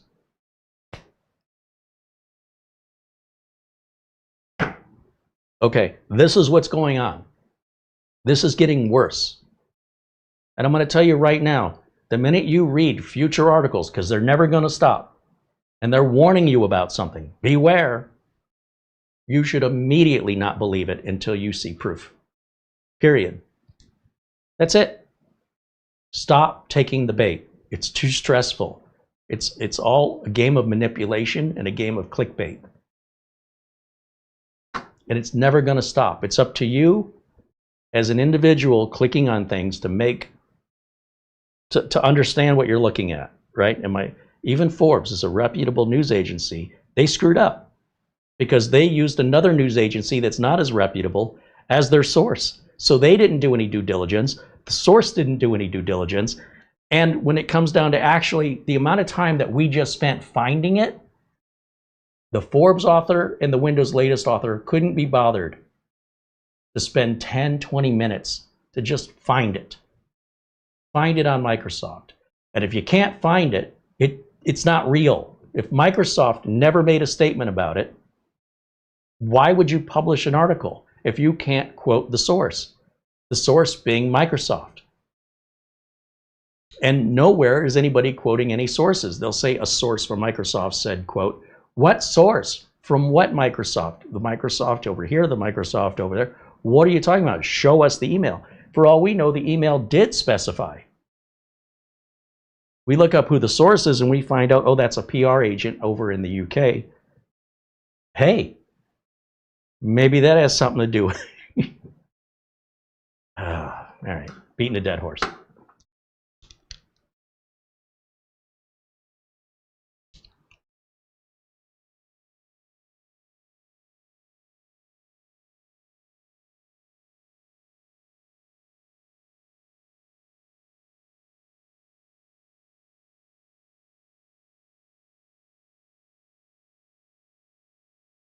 Thomas Robinson wants to know if 25H2 is a beta operating system.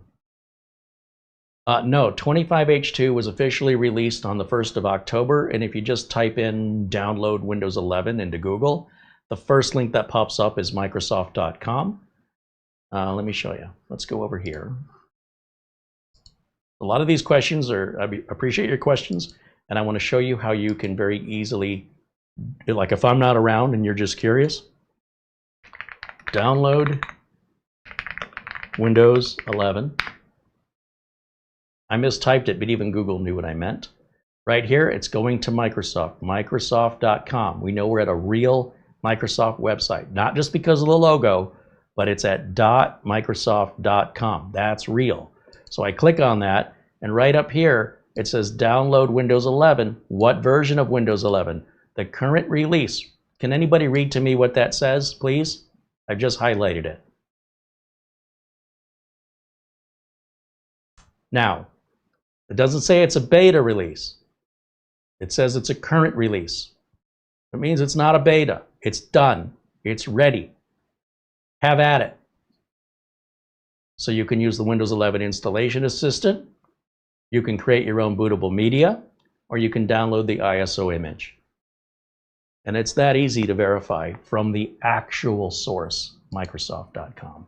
Not hearsay, not somebody on Reddit, not some YouTube guy, but the people who make it are verified.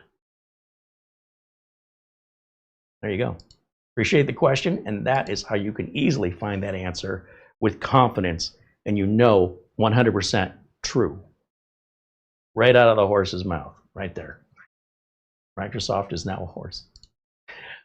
Let's see. Get back over to the chat. And the chat is now reading out loud what I've asked you to read out loud. 25H2, current release, Windows 11, 2025, 25H2. Ben Laird, Oystein, Scott, Dave in St. Louis, thank you for reading that out loud. Thomas Robinson says, thanks, Carey. You're welcome, Thomas. Thanks for asking your question. I like those kind of questions. Those are the ones I know the answers to, but I don't want to keep a secret. Like, how does Carey know that? I'm going to show you how I know it. I'm giving away all my secrets, man. Ask somebody on Reddit to do that sometime and find out. How do you know that? Don't worry about it. Any other questions? If you've asked a question prior, I haven't seen it. So do please, don't be shy. Ask away. There's no bad questions. And as I answer them, I will explain to you how I know those answers so that it's no mystery how I know what I know.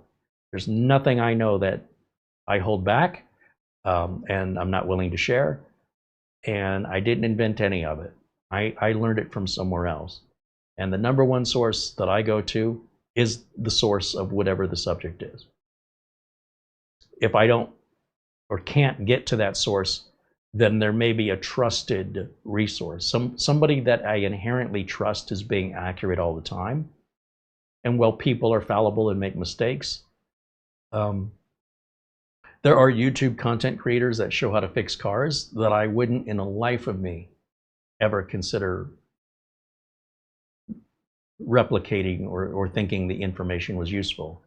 On the other hand, there are some content creators that show how to repair cars that are very well at explaining and justifying their diagnostic procedures, the tools they use, how they came to verify the problem.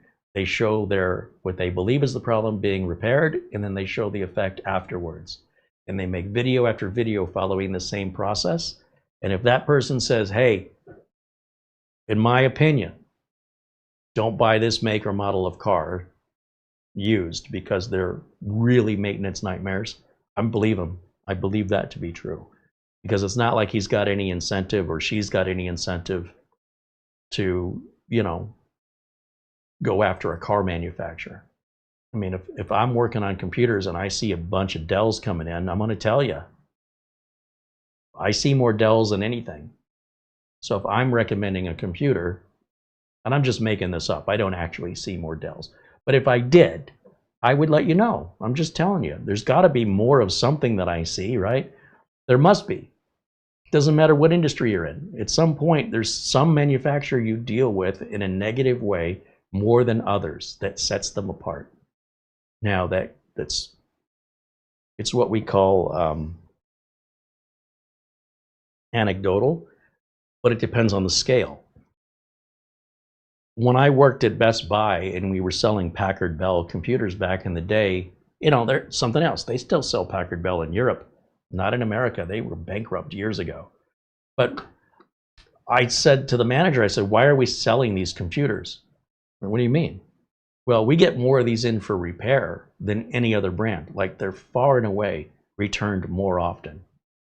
And he goes, Carey, if I showed you the sales data, do you know we sell 10 times more of those Packard Bells than any other brand? No, I did not know that.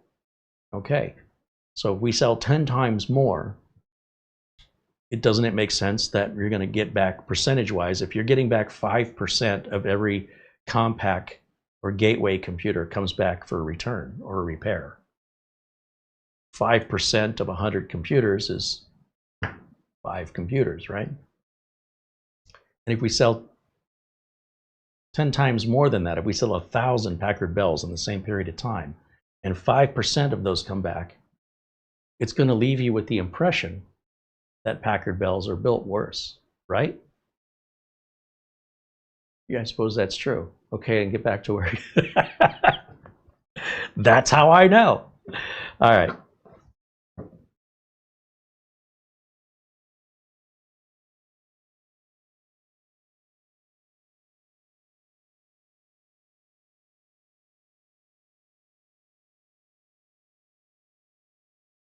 Danny McGrath thinks I'm Zoltar or something. I can't answer those questions, Danny. I mean, you know, I don't know any more about what tomorrow holds, let alone, you know, think about it this way. If you go back and watch some old movies or television shows that were futuristic looks at what life would be like in the future, how accurate did they get it? Not very. Nobody really saw the invention of a portable phone you could walk around with. Like, I don't recall. Star Trek had the communicator, but it wasn't a telephone. It didn't connect them to a resource of information like the internet. It just hadn't even been dreamed up of to be even imagined. Electric cars, they'd have like futuristic cars, but there was no real mention that they were electric that I recall. And if you look at the way we saw the world, or the way people who lived in the 1930s and 1940s, 1950s, looked at the 1980s and the 1990s, they didn't see much of what happening. They didn't imagine cryptocurrency. It never even occurred to them to have that idea. So if you're asking me in 13 more years, the human brain can't possibly comprehend inventions that haven't been invented yet that would change the entire world. The people that ran stables and corrals for horses and horse buggies had no idea that the automobile would basically put them all out of business within 3 years. 500 years of selling horses and horse carriages, generations of families carrying over the family business. It's going to be this way forever. And I mean, when the automobile, especially the affordable Model T, came out, that industry was wiped out practically overnight. I mean, 3 years compared to 500 years, that's practically overnight. Gone. None of them saw it coming. What I can promise you is, whatever happens in the future, you have no control over. So it doesn't matter if we can accurately predict it or not. It changes nothing but your attitude. And you can change your attitude all by yourself, just because you decided to. It's said, life is really about 10% what's happening to us and 90% how we're voluntarily choosing to respond to it. So no matter what happens that's beyond your control, you have, as a human being with freedom, a choice to make to see that as good or bad. A lot of things, a lot of solutions in the world come from something bad. Somebody gets sick with a disease, and so they themselves may pursue the cure. Look how much money Michael J. Fox has put into the Parkinson's Foundation to help find a cure. That's going to get us there faster than they would have without his involvement. And if he never would have gotten it, it never would have happened. Now, you can get that disease and sit there and feel sorry for yourself and say, well, life is over. Or you can change your attitude voluntarily simply because you choose to and say, I'm going to take this head on and do everything I can, not only for myself, but for others too. And I'm going to put everything that I've got, as much as I can put into this. That is a choice to take something that's lemons, turn that into lemonade. Or just sit around and cry about your lemons. Either way, that is your choice to make. So no matter what the future holds, you may choose to see that as a good thing, or you may choose to see that as a bad thing, but it is still your choice. Where you hear noise that's annoying you, someone else hears opportunity at the door and they're about to answer it and get rich.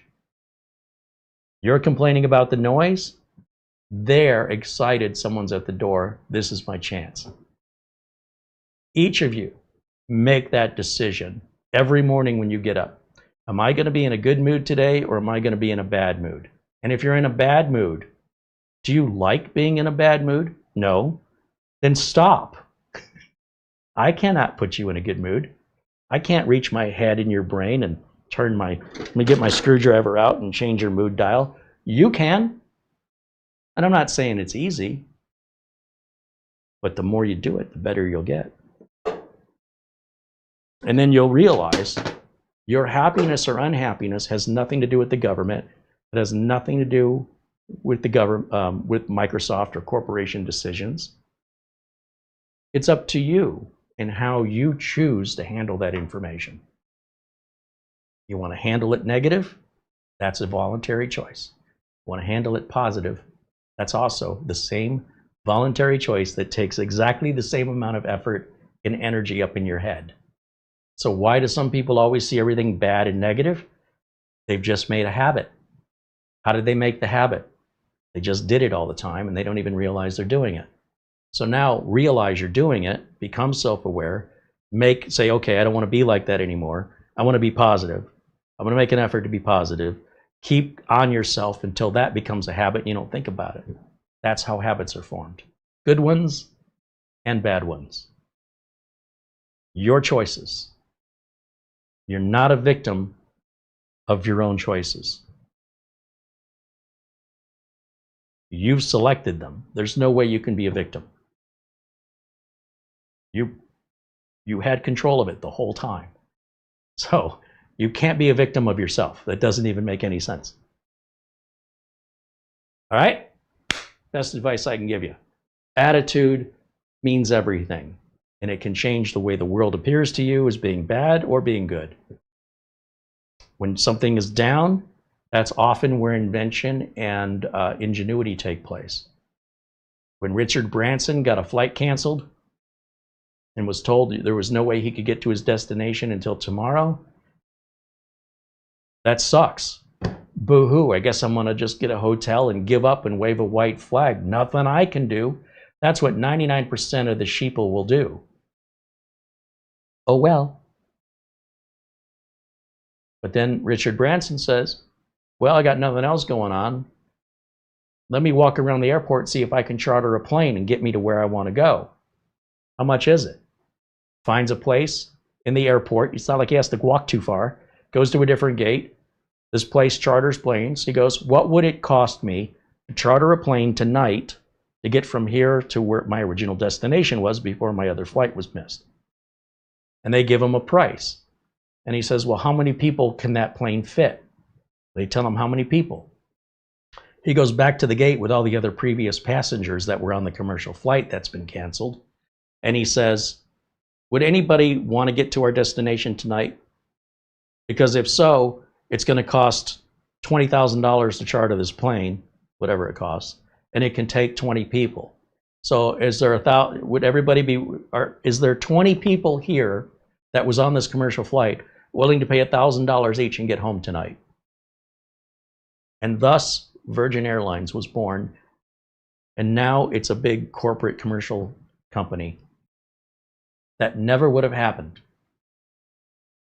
And will every single passenger on that plane, except Richard Branson, accepted their fate? Richard Branson made the attempt to alter his fate. And it turns out that attempt was not only successful, it started him into a career that would lead to much more. What's the difference? What does Richard Branson have that everybody else doesn't have that was there on that flight? Attitude. He didn't do anything anybody else couldn't have done. No special skill, no special talent, just an average, ordinary guy trying to get home. That's it. You can't get home tonight? Well, let me see about that. Let me think of another way I can get home. Turns out, look what that led to. All because of an attitude, nothing more. No special skills, no special money. It's not like he was raised with money and he's got all this money.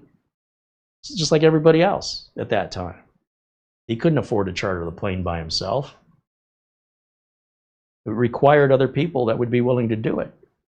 He didn't even know if it was a thing, how much it would cost, how many people would hold. Well, let's go find out. Hey, we can charter it. And yeah, we've got a price. Let me go see if anybody at the gate wants to pay that price. Sure enough, they did. Otherwise, all those people would have been going home tomorrow. It's all attitude.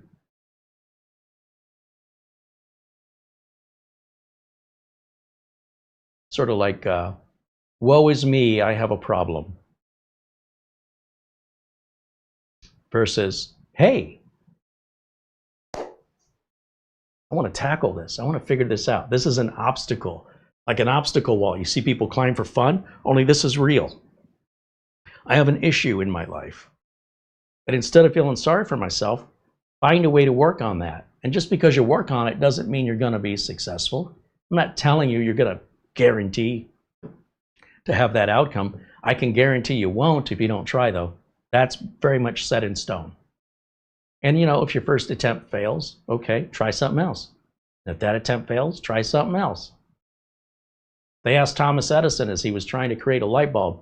He had 1,000 different ways of creating a light bulb that were proven to not work. And they said, does that ever discourage you that, you know, you're just going to go on forever? And he's like, no, it's not going to go on forever. I know 1,000 ways to not create a working light bulb. That leaves fewer ways for me to test. That means every time I'm wrong, I'm closer to being right. There's only so many ways you can fail. It's a very interesting attitude. Henry Ford said, whether you think you can or you think you can't, either way, you're right. Anyway, I just find life is a lot easier to get through if you have a good attitude. And if you have a bad attitude, life is way too hard, man. So if you think you're having a rough life, change your attitude. It's amazing how those two are connected.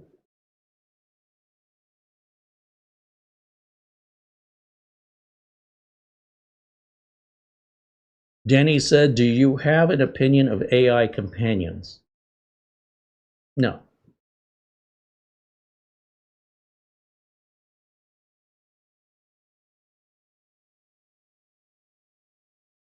Joseph Harris says, Carey, you should read Net Force by Tom Clancy. Yeah, I'll have to check it out. I know Tom Clancy, and there's a few others in that. James Patterson, and I don't normally read like spy novels and things, but I I've never read a Tom Clancy book, so I can't say for sure that he's not typically writing about like technical stuff. I always thought it was like thriller type, military type related thriller.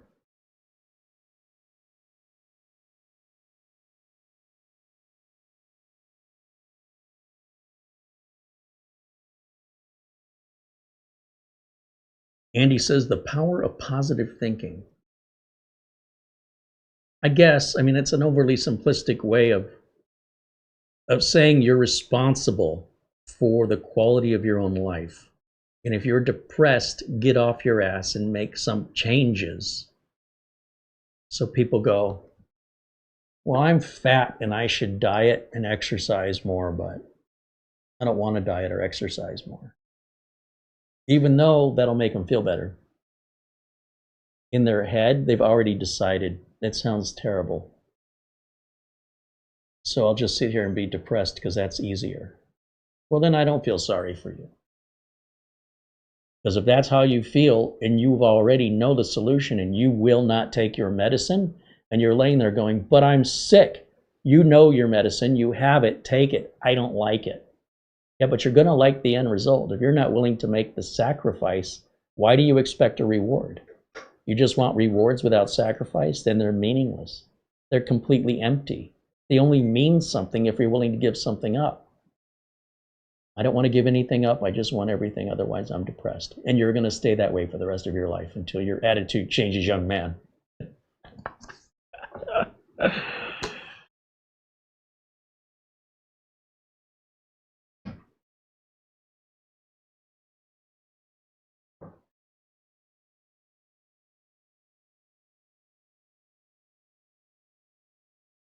Let's see. Mark Gossman wants to know, NVMe on chipset only goes to 6500 read and write. What causes the NVMe only stay at 6500 and not 7300? Well, there could be a couple of things. One is we'd have to know what chipset and what NVMe drive, which slot you're plugged into, and what CPU you have. So your CPU has to have the performance and the amount of lanes capable. And so like a Ryzen 3 versus a Ryzen 5 versus a Ryzen 7 versus a Ryzen 9 versus a Threadripper all involve different amounts of lanes, not just frequency, but the amount of traffic lanes it can handle. Which slot you're in determines how many lanes it can handle, and then which NVMe drive you have also determines. So your question is kind of a more difficult, more complex technical question in the sense that everything has to be capable, everything in the chain, from the NVMe drive all the way up through the chipset, the M.2 slot, and the CPU that can handle that. But if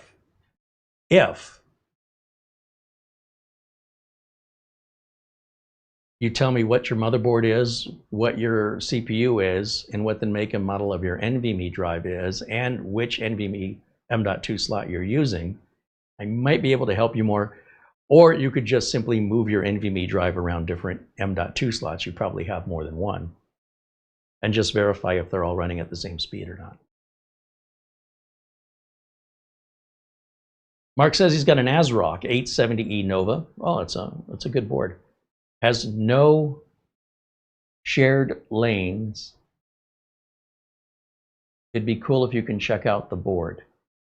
So that's an AMD board.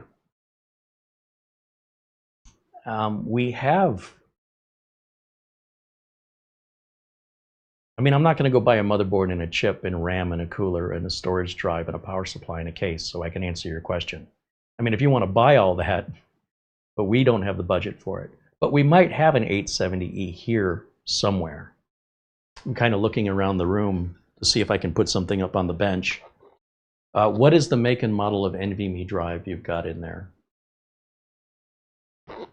All 5 drives are Samsung 990 Pros. And what are the advertised read and write speeds of the 990 Pro? Let me see. What are read-write speeds of Samsung 990 Pro? Up to 7450 on the reads and 6900 on the writes. Okay.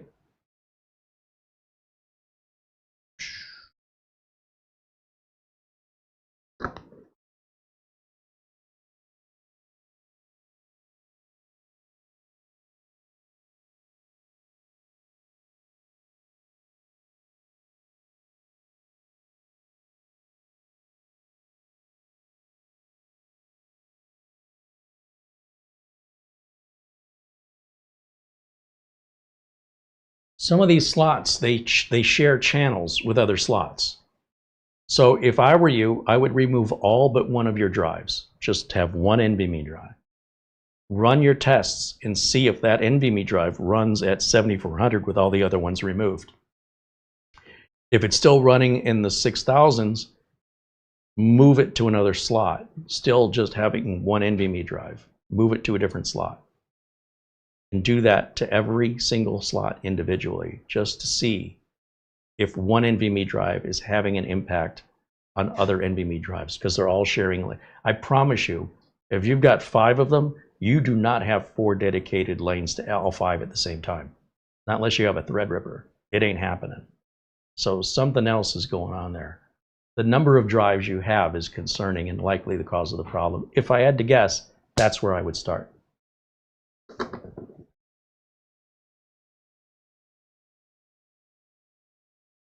Also, the drives need to have a lot of free space. At least, like, I don't know what capacity you've got, but you want no less than 25% of that drive available with free space. 3/4 of that drive cannot be full. If they are, you're going to lose performance.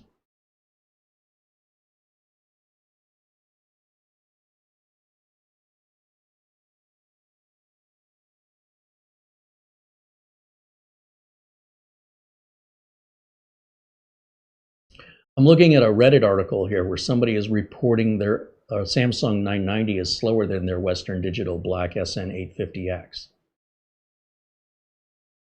They said they were running a Western Digital Black SN850X.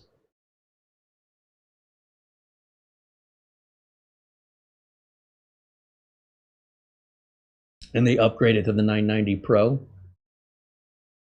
But this SN850X can get to 7.4 gigs on the reads, and the Samsung can't.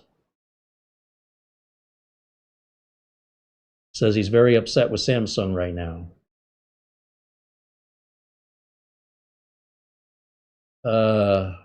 Yeah. So again, for me, I would, if you brought that machine to me for diagnosis, first thing I do is pull 4 of them out. If you've got 5, I pull 4 of them out. Just have one and move that one around and see if it changes performance. That'll be the first clue. If it doesn't change performance, I would grab, because I'm a tech, I have parts.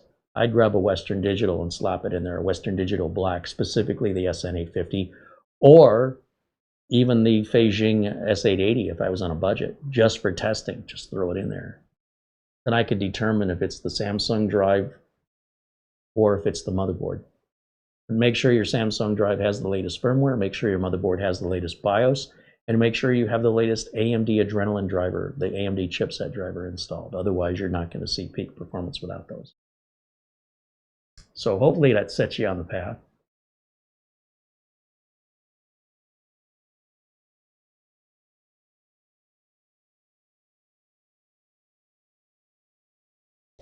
Quarryman is saying the CPU's M.2 slot and the chipset M.2 slot have a 6500 megabit limit, and that's just the AMD chipset uplink bottleneck.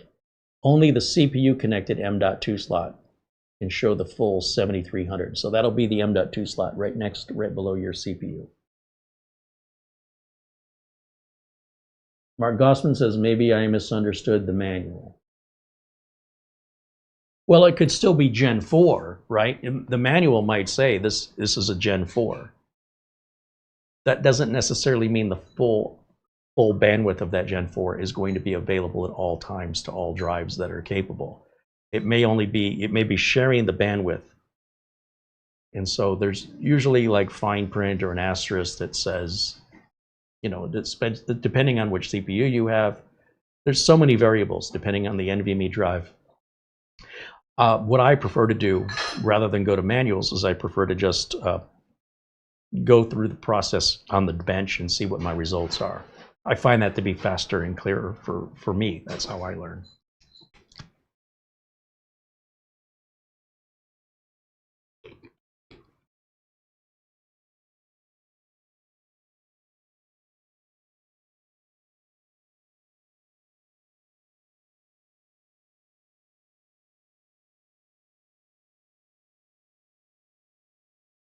Now, Corey Manzero says the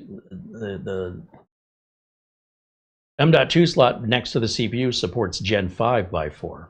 So that'll be 12, 13,000 megabytes per second if you had a Gen 5 NVMe in there that was capable. Again, just because you have a Gen 5 NVMe, the NVMe itself has limits.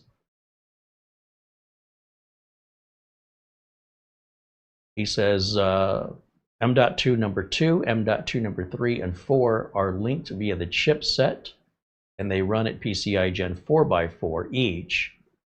And there is a fifth slot, M.2-5, which is Gen 3x2. Gen 3x2 means if the maximum speed of Gen 3x4 is 3600, then by 2 is half of that, or 1800. Andy says, I had a 990 Pro in a Riatin Alloy 9 Mini. Got 7134 on the reads, 6952 on the writes. That's really good. That's really good. He says Alloy 9 is now at a friend's house. So, 7400 is the max. If you're getting close to that, I'd say you're good. And the reads are fantastic on that. 6900 on the writes. The writes are fantastic. Yeah, that's really good. I'd say don't let yourself get caught up in benchmarks. If you were a customer of mine and you reached out to me and said, why is my drive running so slow? I'd say, can you demonstrate it to me? And the minute you bring up a benchmark, I'm going to say, no. I don't care about synthetic imaginations. I want to know. Show me an application or a way that you use the computer where the drive speed is impeding or obstructing your abilities to do your work. Show me. And if you can't show that to me, if you're like, when I click on Word, it loads in 2 milliseconds, it should load in 1 millisecond, I cannot help you. But if you're, I don't know, maybe you've got some application, video rendering. The video rendering says this is going to take 3 hours. And then if we put a faster drive in, or for a fact that with a faster drive, that video rendering should take 2 hours, why is it taking an hour longer? Now we've got a problem to solve. But if all you're doing is looking at benchmarks and you're getting upset, how do you know those benchmarks are real? How do you know that that benchmark software isn't lying to you? Again, how is this affecting your life? In what way does that drive performance? Like, let's say you didn't have a benchmark. Your benchmark was being a human being. And you use your computer. And as you're using your computer, you feel things. Benchmarks don't feel. They can't smell. They can't taste. And I'm asking you, does that computer feel fast to you? And you say, no, it doesn't. And I go, show me. Let me see.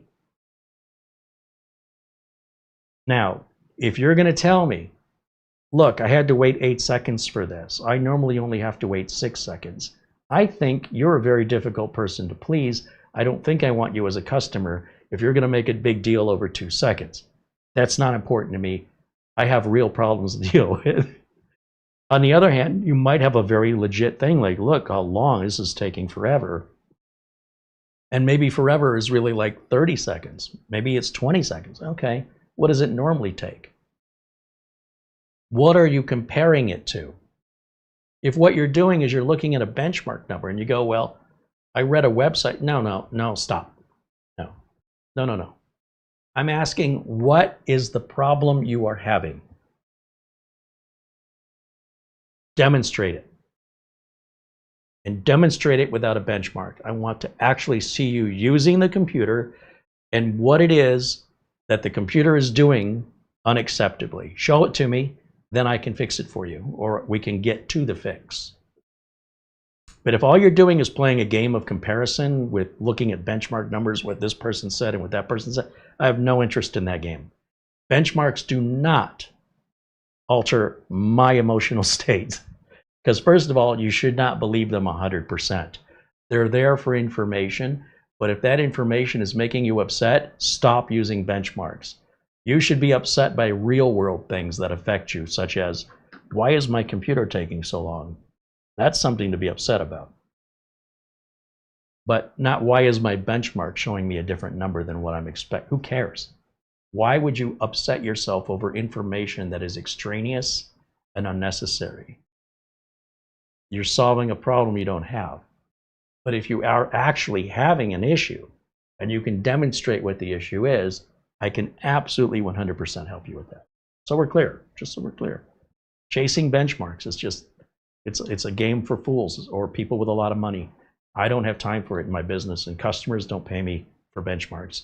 Customers pay me for real world results. Just so you know. Just so you know. Mark Gossman just became a supporter. Right on. Well, we're glad to have you here. Welcome in, Mark.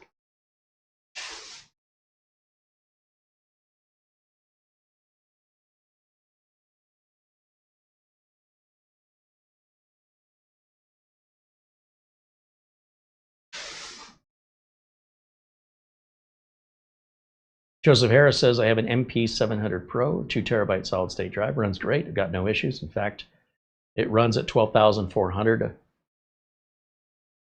I don't notice anything out of the ordinary. No, you wouldn't. Once you've achieved a couple thousand megabytes a second, you can't see it.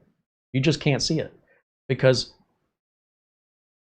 at some point, it's so fast, the human brain just can't really notice. You can't measure it. The time, if you had a stopwatch and you timed how long it took your Windows to boot up with a Gen 3 drive versus a Gen 5 drive, top of the line, you couldn't hit your stopwatch fast enough. The human being's not capable of being that specific in milliseconds. And the faster it goes, the more milliseconds are lost. So if your computer took 3 minutes to boot up, and now you've doubled the speed, you're now 1.5 minutes to boot up. That's a significant improvement that you would notice. But what if it was at 1.5 minutes, you cut that to 45 seconds? Well, you'd notice that. You could absolutely see that. But what if you were at 45 seconds and now you're at 27 seconds? Yeah, 27 seconds, I'd notice that. What if you were at 27 seconds and you brought it down to 13 seconds? Yeah, I could do 13 seconds. What if you're at 13 seconds? You bring it down to 6 seconds from now 13-second boot to a 6-second boot. You'd notice it, but who cares? You're at a 6-second boot, you cut that in half, another upgrade, Gen 5, Gen 6, Gen 7, keep doubling. For 6 seconds boot, now you're at 3 seconds boot. You looked away, you looked back, you're at your desktop. Before you looked away, you looked back, you saw the thing wheel, and then you saw your desktop. 3 seconds. Let's say you're at 3 seconds, you double to 1.5 seconds. Let's say you're at 1.5, now you're booting at 700 milliseconds. Let's say you're at 700 milliseconds, you're booting at 350 milliseconds. You want me to keep going? You're diminishing returns. The faster you go beyond a certain point, you can't notice it as a human being. There may be some human beings that have software, maybe somewhere, where they can say, wow, those milliseconds really add up on this piece of software. Saves me a lot of time, I get more done, I'm more productive, I make more money. When I meet one of those people in real life, I'll let you know. And those are the people who can most afford to spend top dollar for all that fast stuff. Most of us are buying an idea. You're buying an idea that this is fast. But the fact is, even at 6,000 megabytes per second, that's really freaking fast. And the difference between 6,000 megabytes per second and 7,400 megabytes per second, when you're loading your computer or loading your apps, I'm serious, I'm not exaggerating, it's milliseconds. Why would you spend hours of your time trying to figure out why you're not getting milliseconds? How does that make any sense? I'm just saying, I'm not telling you what to do. I'm just saying, I've had this discussion with customers. They say, hey, you know, when I do a file search on the server, it's taking a while. What is a while? Well, can you log in remotely and I'll show you? Yes, yes, please do show me. This really happened. In fact, it's happened multiple times. So they have a mapped drive to a Synology, and they're looking for a client file, and they type in the search, just Windows search, type in the name of the file, and it starts looking, and then the file starts to appear, and then another one and another one. She goes, see? I go, that's 10 seconds? Yeah, it used to be like instant. I used to type a file name and it used to come up right away. I go, you used to have a third of as much data on your server, but every day you're putting new files on it, aren't you? Yes. Yes, I am.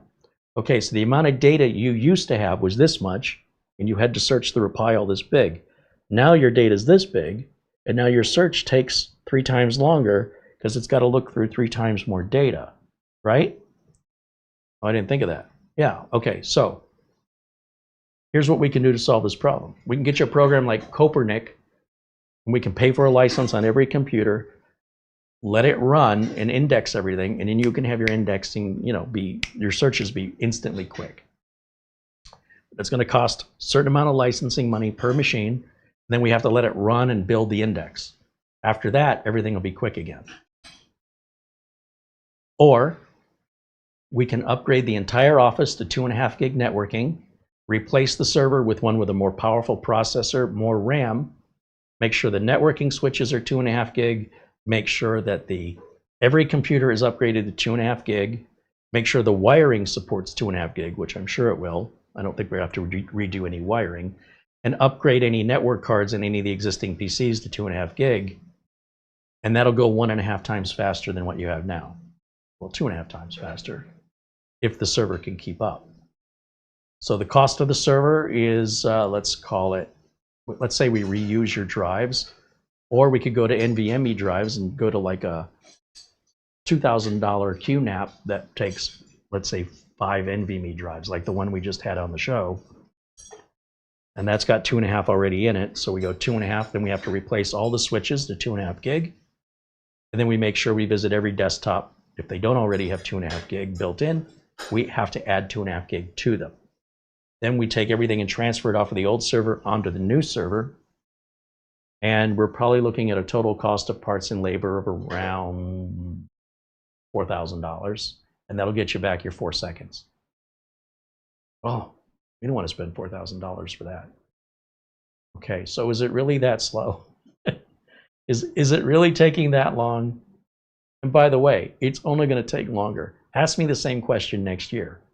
If you guys don't replace that server, if you still stay on the same Synology, if you still stay on a 1 gig network, you're still doing the same searches, but you have to look through more data that you're adding every day. Or you can go through that server and start deleting a bunch of stuff you don't need anymore. Oh, no, no, no, we don't want to do that. You never know. Okay. What do you want to do? What can I do to help you? I can solve this problem. You can spend a few $100s on the Copernic software. We can install it and license it on all the machines. Let it run overnight, and you should be good to go. But you won't use the Windows search anymore. You're going to use the Copernic search real fast. That'll take me about 2 hours to set that up so you can get back your 4 seconds. I'm happy to do it. I'm happy to bill you for it. My labor plus the cost of the licensing per machine. That's the easiest, cheapest way to go. Want to replace the NAS? We're going to buy new storage drives, new NVMe drives to go in the NAS, a new NAS, and new network switches. And we're talking about a pretty big office. So you're going to need, you know, some 48 port or a few 16 port 2.5 gig switches that are not cheap. I'm happy to do the work. Just say the word and I'll get it done. Transfer all the data off the old NAS onto the new one, deploy the new one, yank the old one, get it out of there, and retire it. No, I think we're good. Okay, have a nice day. So I did nothing but change their attitude, right? I just said, we can do anything you want to do. How much money do you want to spend? Is it worth it? I can't tell you. You have to tell me. If you think $4,000 and a few days of work is worth it, I'm happy to do the work. It's kind of the same thing looking at benchmarks. Like, oh, I must be getting 7,400. I'm getting 6,000 milliseconds. Food for thought, right? I'm not telling you you're wrong, and I'm not telling you you're unreasonable, but there's another way to look at this from another angle where 6,000 is pretty freaking good.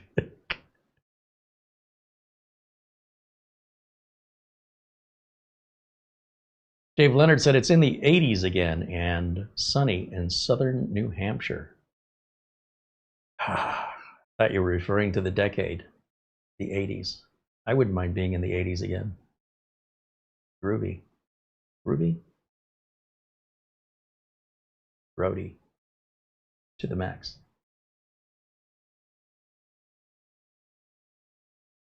Joseph Harris said he's got the same motherboard that Mark Gossman has.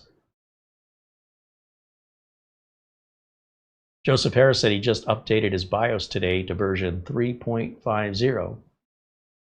He's had his board since February with a 9900X AMD CPU, and he's got no issues. Mark Gossman says to Joseph, have you filled all your NVMe drives? And how are they with their speeds? See, this is a great way to get information. Find somebody else who you can trust, who you know isn't messing with you, who's using the same equipment you are, to see if they're getting the same results you're getting. That's wonderful. I love to see that, right? Be open-minded to help determine, is the board underperforming for you or is it overperforming? But again, it really seems like you're fixated on benchmark numbers with no real reason other than you expect to see 7,400, and if you don't get that, you're just not going to be happy, even though you can't actually demonstrate any real, I'm imagining, unless I'm wrong, correct me, any real need for that. You just want it. I see it and I want it. And that's okay. I'm not saying that's not allowed. If you want to chase after this just because, I'm not discouraging you. I'm just saying for me, it wouldn't be worth the time. But I'm just speaking for me. I couldn't be bothered for milliseconds. Close enough. 6,000? Close enough. But that's just me.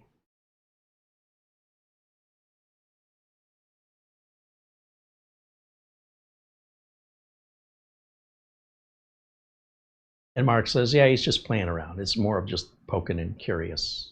Like, how come I'm not saying what I thought I was supposed to see? Fair enough. It's a great way to learn, right? If you want to invest that amount of time, and it's not about getting the benchmarks.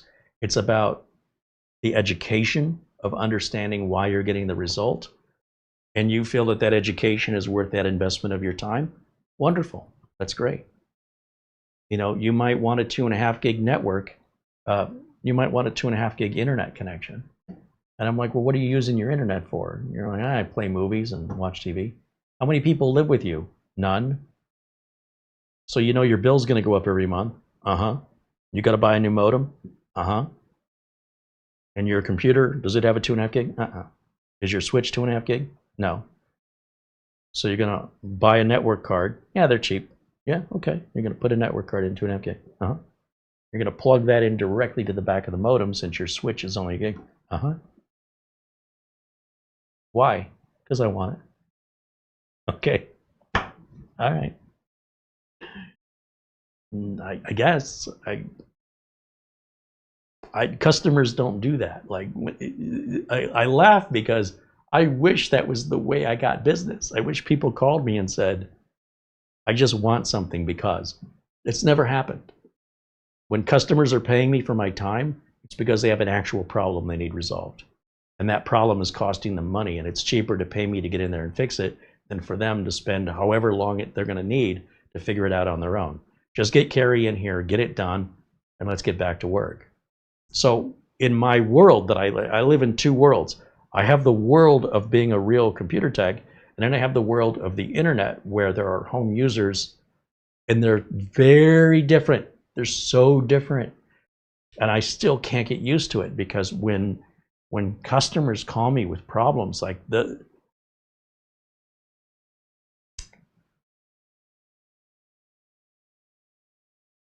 urgency of the problem is so serious There's no doubt that time is ticking, and every second that ticks by, a company is not able to perform whatever it is services for their customers, or a portion of those services doesn't work. So I need to stop what I'm doing, get over there right as soon as possible, right now if possible, and try and get this fixed as cheaply, as quickly, and get it done right the first time, or I'm going to be coming back again, which isn't going to make me happy, and they're going to be back down again, and it ain't going to make them happy. There's a lot on the line. It is pressure just bearing down, but that's why it's a job and I get paid. Then you've got the consumer side, and the consumer side quite often is, I wonder what happens if I push this red button. You know, you'd lose your job if you did that in corporate America. If you just walked into the server room and you're like, what does this do? You're not going to be there very long. So I just want to explain why my reactions can be sort of, I'm sort of blown away, because I'm not used to people just wanting to do things because they want to. And it is a valid reason. It's absolutely valid. It's just, I don't get service calls ever. Can you make my printer print? Oh, you need to print something? No. So you're going to need to print something? Oh, I never ever print. No. So you want me to come out there as soon as possible, if you could. And you know I'm going to bill you for this call. Yeah, if you could just make my printer work, that'd be great. But you don't ever use the printer. Never, not once, no. I'll be right there. Is that weird, or is it just me? All right.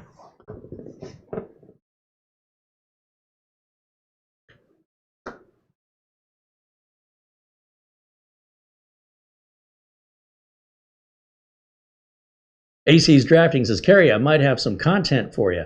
It was a computer you built for free. I've been trying to get Windows 11 to install. It just won't work. Aaron, the best thing you can do is send us an email.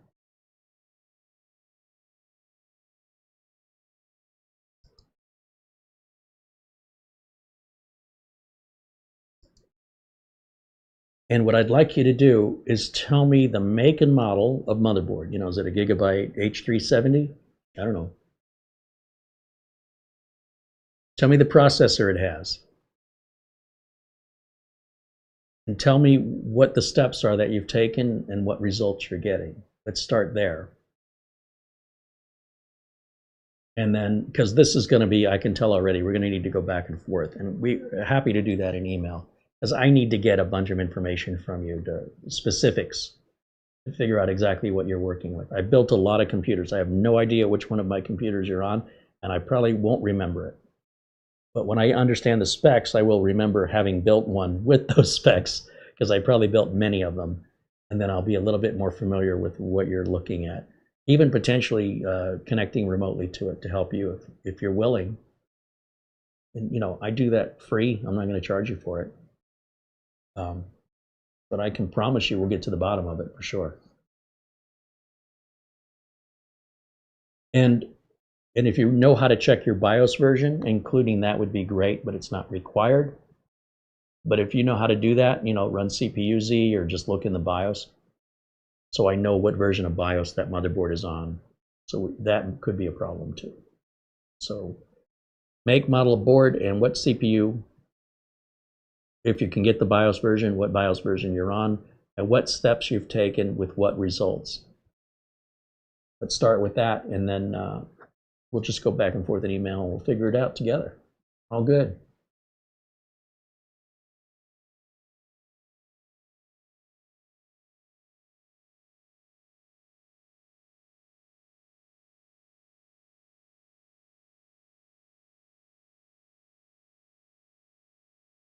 He says the BIOS is updated. Okay.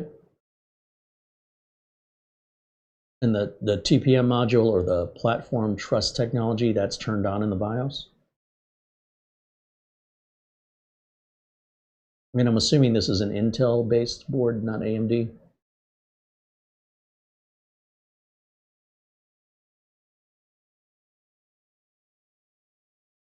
computer I built for free. When did I ever build computers for free?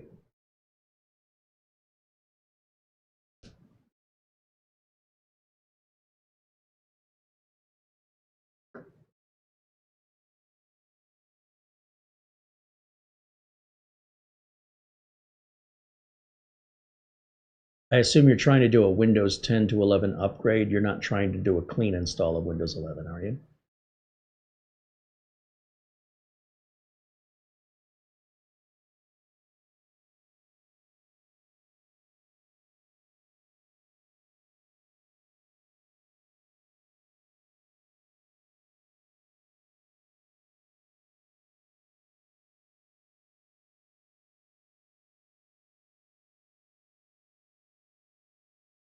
It was a giveaway. I don't know that I gave away anything that was Windows 11 compliant, did I? What CPU does it have? I thought those were all Windows 10 machines.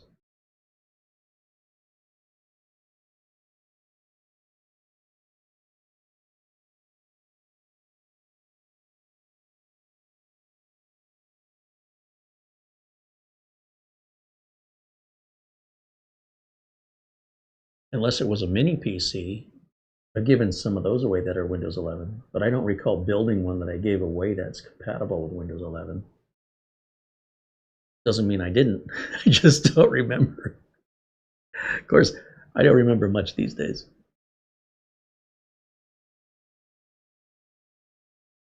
He says, no, it was Windows 10. No. I'm saying I don't think I gave away anything that I built that was compatible with Windows 11. I know it had 10 on it. That's why I'm trying to get you to tell me what CPU that giveaway system has. Because if you tell me the CPU name is, and that CPU is not Windows 11 compliant, then you've already answered your own question. So yeah, please tell me what CPU is in that computer. This could be a real quick answer.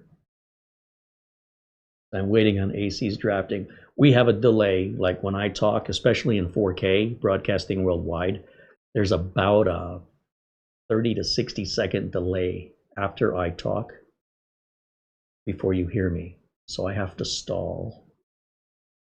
And then the amount of time it takes somebody to respond and then hit enter.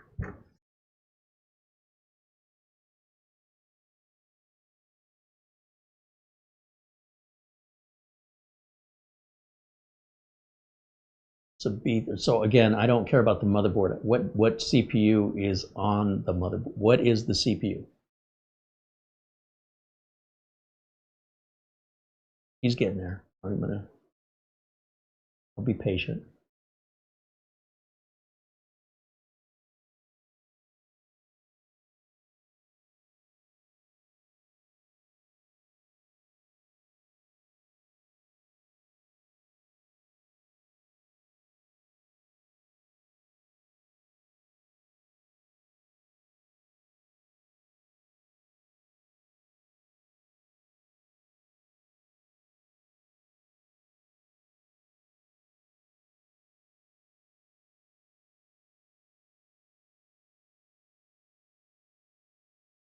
Danny McGrath said Windows 11 is going to make a lot of e-waste.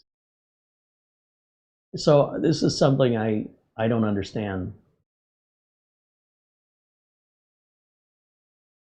E-waste is something consumers make. Microsoft doesn't make e-waste. I don't make e-waste. If you buy something with, you take your money and you go to the store and you buy something like this keyboard or this mouse, where do you think that's going to go? It's going to go in a landfill. There's no avoiding it. Do you think that there's a way that you can avoid putting electronics in e-waste? Where else would they go? See, I don't understand. If what you're telling me is you are voluntarily buying things that have to go eventually, someday, into a landfill, stop buying those things. That's you. That's none of us. That's you. When I bought this flashlight, or this screwdriver. Do you think these just run forever? What happens when they stop working? What happens when it gets so old and brittle, it's not worth repairing? You can't change the battery in this flashlight. When it's done, where does it go? So whose fault is that this goes in the landfill? It's not the manufacturer. They didn't force it on me. They don't manufacture to go into the landfill. It's not this manufacturer. They didn't build this to go in a landfill. They built it as a tool to be used by people who voluntarily choose to spend their money on it. If you're going to buy electronic material, then you are buying e-waste. Stop buying it and you've solved the e-waste problem. And if you'd stop buying it, they'd stop making it. But as long as you're willing to buy it, they're going to keep making it because they're not stupid. But the e-waste problem is a consumer problem. That's consumer-based. Stop buying it and you'll solve the e-waste problem because the manufacturers will stop making it. It's the most ridiculous thing I've ever heard. E-waste problem is a consumer-caused problem. And if the consumers would stop buying this stuff and then turn around and whining that the stuff they're buying is going to the landfill, well, whose fault is that? Stop buying it. It's going in the landfill. This is going in a landfill, or it's going to a recycling yard. This will be e-waste. I don't know when. I can rest assured everybody watching this stream will one day perish. I don't know when, but that's in the cards for all of us. And then you're going to go in a landfill for you.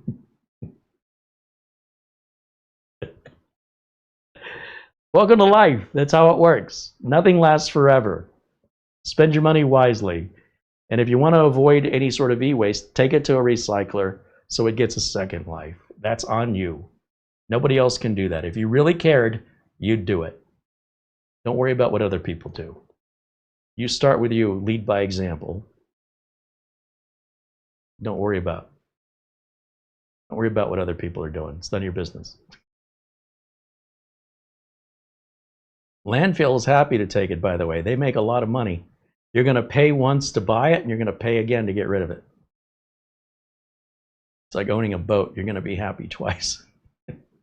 Happy the day you bought the boat, happy the day you sold the boat.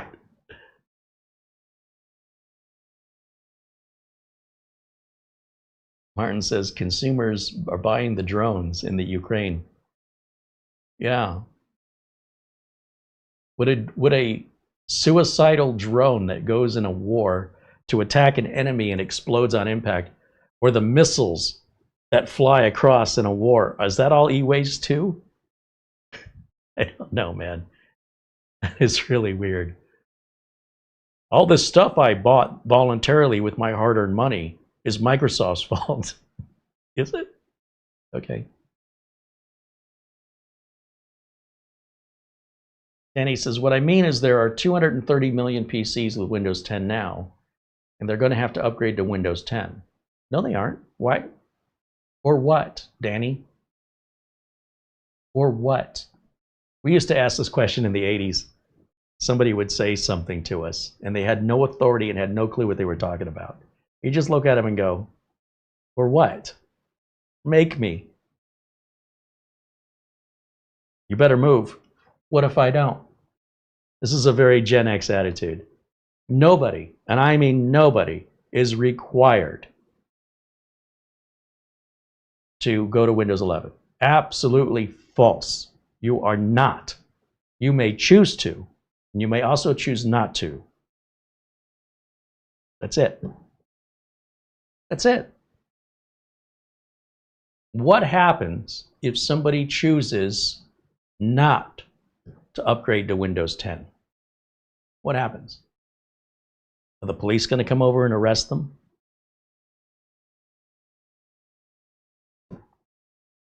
Nobody is compelled. By the way, those same machines running Windows 10 will run Linux just fine. Why don't they just run Linux? Why is it this idea that you have no choices when you have all the choices? Why is it you can't accept your own responsibility It's your responsibility. Why are you speaking on behalf of 230 million? What gives you that authority? What gives you the 230 million people vote and say, please speak for us? Or did you just take it upon yourself because these other people, they can't speak on their own? And so now you feel that everybody else is so stupid, except for you, that you have to speak on their behalf without their consent, and you're representing their priorities and values and concerns? Because you're not. We can only talk about you.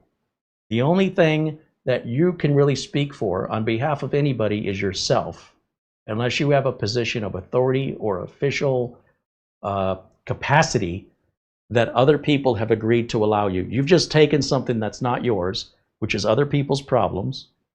You've assumed all the wrong information regarding that they're required to do something they're not required to do, that they have no alternatives, and they have plenty of alternatives.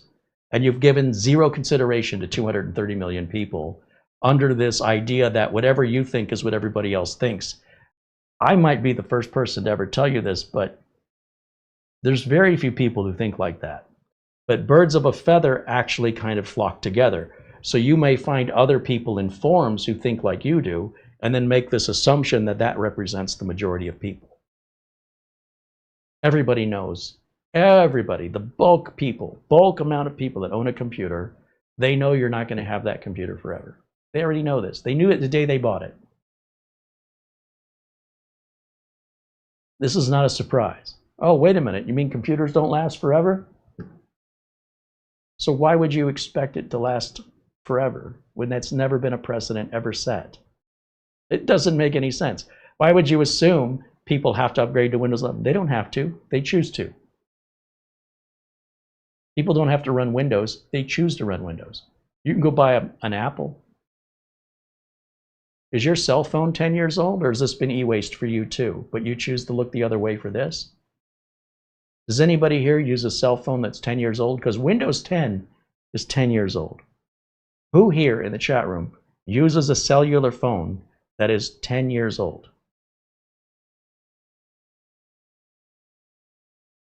How is this any different?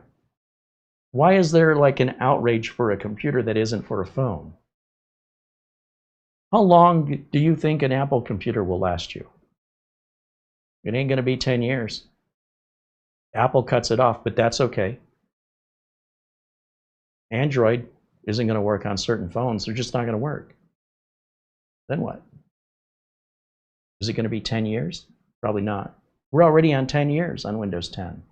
How could you not have anything but gratitude and feel lucky that you were lucky that Microsoft didn't upgrade that in 3 years like it was their original plan? How could you feel anything other than how fortunate you are that you've been able to have the same thing for 10 years and they're giving you an additional year and you're still not happy? Stop using Windows. You're doing it to yourself. Stop using it. It's like you're eating food and you're like, this food is terrible. It's the worst food I've ever had. Stop eating it. Stop buying it. Or enjoy it. Pick one. Don't buy it and eat it and then tell me how terrible it is, but you keep going back and getting seconds and thirds. It doesn't make any sense. Pick a lane. This is terrible. This man, I really hate this Gatorade. Oh God, it's terrible. Let me have some more. Oh, do you know how much this cost? What a ripoff. Oh, this is just going to go in the waste. Once I'm done drinking it, it goes right to the waste. What a terrible company Gatorade is that they keep letting me give them my money. They drink this absolute swill. Oh, God, it's nasty. Let me have some more. That's all I'm hearing. It's absurd.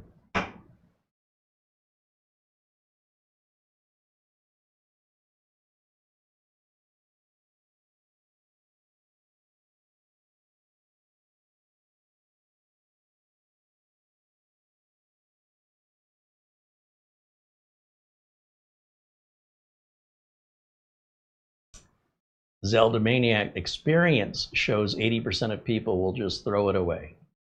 Well, not my experience. My experience is 80% of the people will recycle it. 80% of the people in my area They don't throw computers in the garbage. They'll either try and sell it, you know, if they can get 20 bucks out of it off Facebook Marketplace, or they take it to a recycling center. I think you need only look at my video on Emerald Computers just to see a warehouse chalked wall to wall with materials, electronic items that people have turned in voluntarily in order to avoid throwing it away. That is definitely not representative of only 20%. That is clearly a vast majority, at least in Phoenix. That is a lot. He's moving out 1,000 computers a month. One guy, one, you know, it's like he's got employees. He's not doing all the work all by himself, but it's one business. And there are multiple recycling businesses in Phoenix. This represents just one piece, one example. The scale of this is massive. So you can believe whatever you want to believe. You could believe I'm 10 feet tall and 4,000 pounds. I believe I'm a millionaire. I do believe it. My checking account doesn't agree, and none of my finances will even make any sense to be a millionaire. But damn it, that's what I believe. It's absurd and ridiculous, unreasonable and nonsense, but that's what I believe. Okay, well, you have good luck with that. Oystein says, here's 100 crow to buy a Coke. Thank you, Oystein. All right, what was I talking about? I was talking to AC's drafting before we got onto this absurd discussion.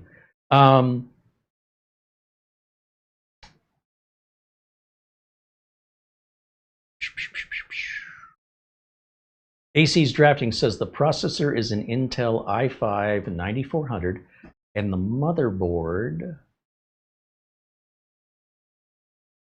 is a Gigabyte B365. Okay, well, you should be fine then. Yeah, you should be Windows 11 compatible. If I go over here to YouTube, let me just look something up here. YouTube, and let's see. Enable, I think on Gigabyte they call it PTT instead of TPM. Enable PTT B365 Gigabyte BIOS. Somebody will have a YouTube video up. Let's see, that's going to be AMD, so that's not what I want. B365. 365. How to enable TPM and secure boot on a Gigabyte BIOS. Maybe this will work for you. Let me grab my window capture. Here we go. This person has a video, how to enable TPM and secure boot. I don't want to give away their whole video here, but scroll up. If your BIOS looks like this, you could go to the classic. See, first thing he did, he went to classic. Then he went to peripherals. And he turned on security device support. You may or may not have that. It might say platform trust technology or PTT. And then you got to make sure CSM support is turned off. That must be off. Anyway, again, I don't want to play this guy's whole video, but you can check that out if your BIOS looks like this. Either way, under Gigabyte, under peripherals, you might find the PTT or platform trust technology. Turn that on.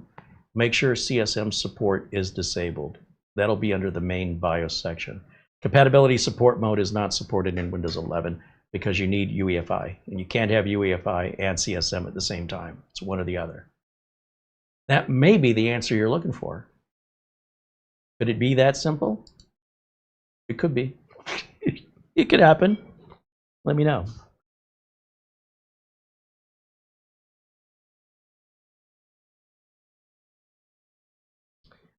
AC's drafting says PTT is enabled. Perfect.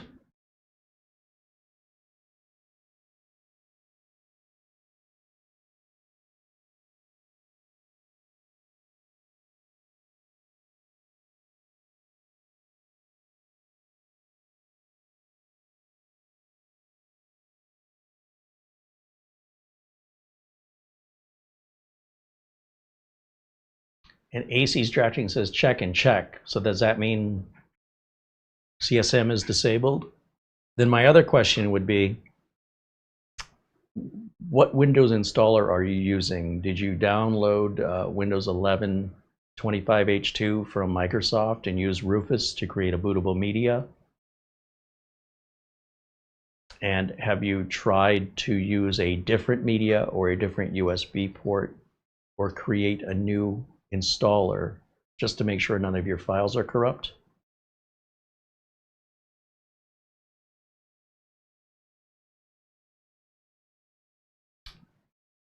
So again, if you email us, we can go back and forth with this. I always want to check the easy things first. It's often an easy thing.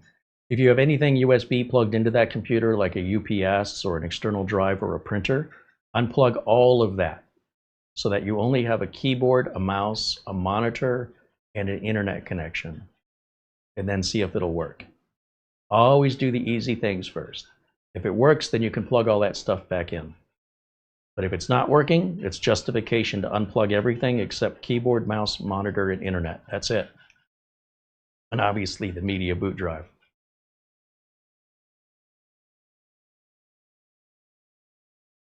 I had a machine that wasn't installing Windows 11. It turned out the battery backup, the UPS, was connected via USB. And the UPS software was causing the problem. And when I disconnected the USB port, everything worked. When I disconnected the USB cable in the back of the computer that went to the UPS battery backup, then Windows 11 worked just fine. So maybe you've got something similar. It certainly baffled me at the time, but it turned out to be a very easy fix. Try not to overthink it. It's probably something very simple. All right, guys, I think that's going to wrap it up for me. And Ben Laird, too. He says it's nearly midnight there in Scotland. They're about 8 hours ahead of us. So listen, I didn't have anything on the bench today to demonstrate. I just wanted to come hang out. I didn't know if you guys were going to interact with me today or if everybody was just going to sit silently. So thank you so much. Whether we agree or disagree or there's questions I can't answer, I still appreciate interacting with you guys. I really do enjoy it. And I look forward to seeing all the members tomorrow. Every Monday we do our members only broadcast. And for all of our members, especially all the new members that joined us with all those gift memberships. We've got like 14 new members today, which is awesome. And thank you to my members for providing those gift memberships. And if you need any help with anything offline, you know our email address, just reach out to us.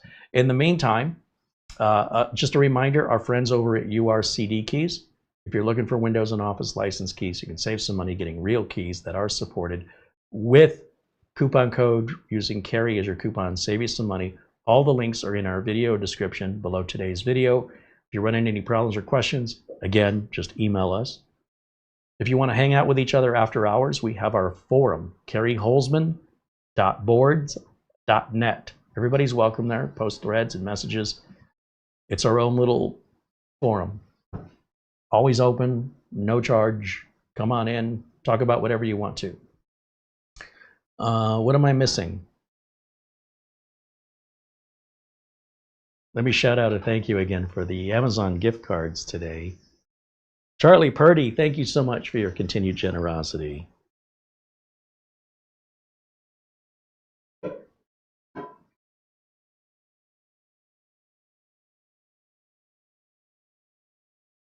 Our friend Buster, as always, shout out and a thank you. And for everybody who's contributed today, all those members in green, without them, well, this channel would not be producing anywhere near the amount of content we're making now. So we can't thank all of the members in green enough for supporting us here, so we don't have to, you know, be beholden to a soulless corporation that dictates what we're allowed to tell you and not tell you. We're free to speak my truth anyway, and speak from my real world experience as a tech. For better or for worse, my motivation comes from within. It doesn't come from a bank account. And that may be my greatest downfall. It's going to keep me from owning a Tesla, but that's okay. I'd rather pursue the truth and stay skinny than take the fat check and get fat, because, you know, I'd be eating a lot more.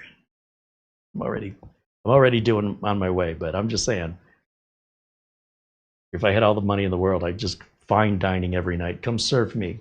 It's never healthy food. It's delicious though.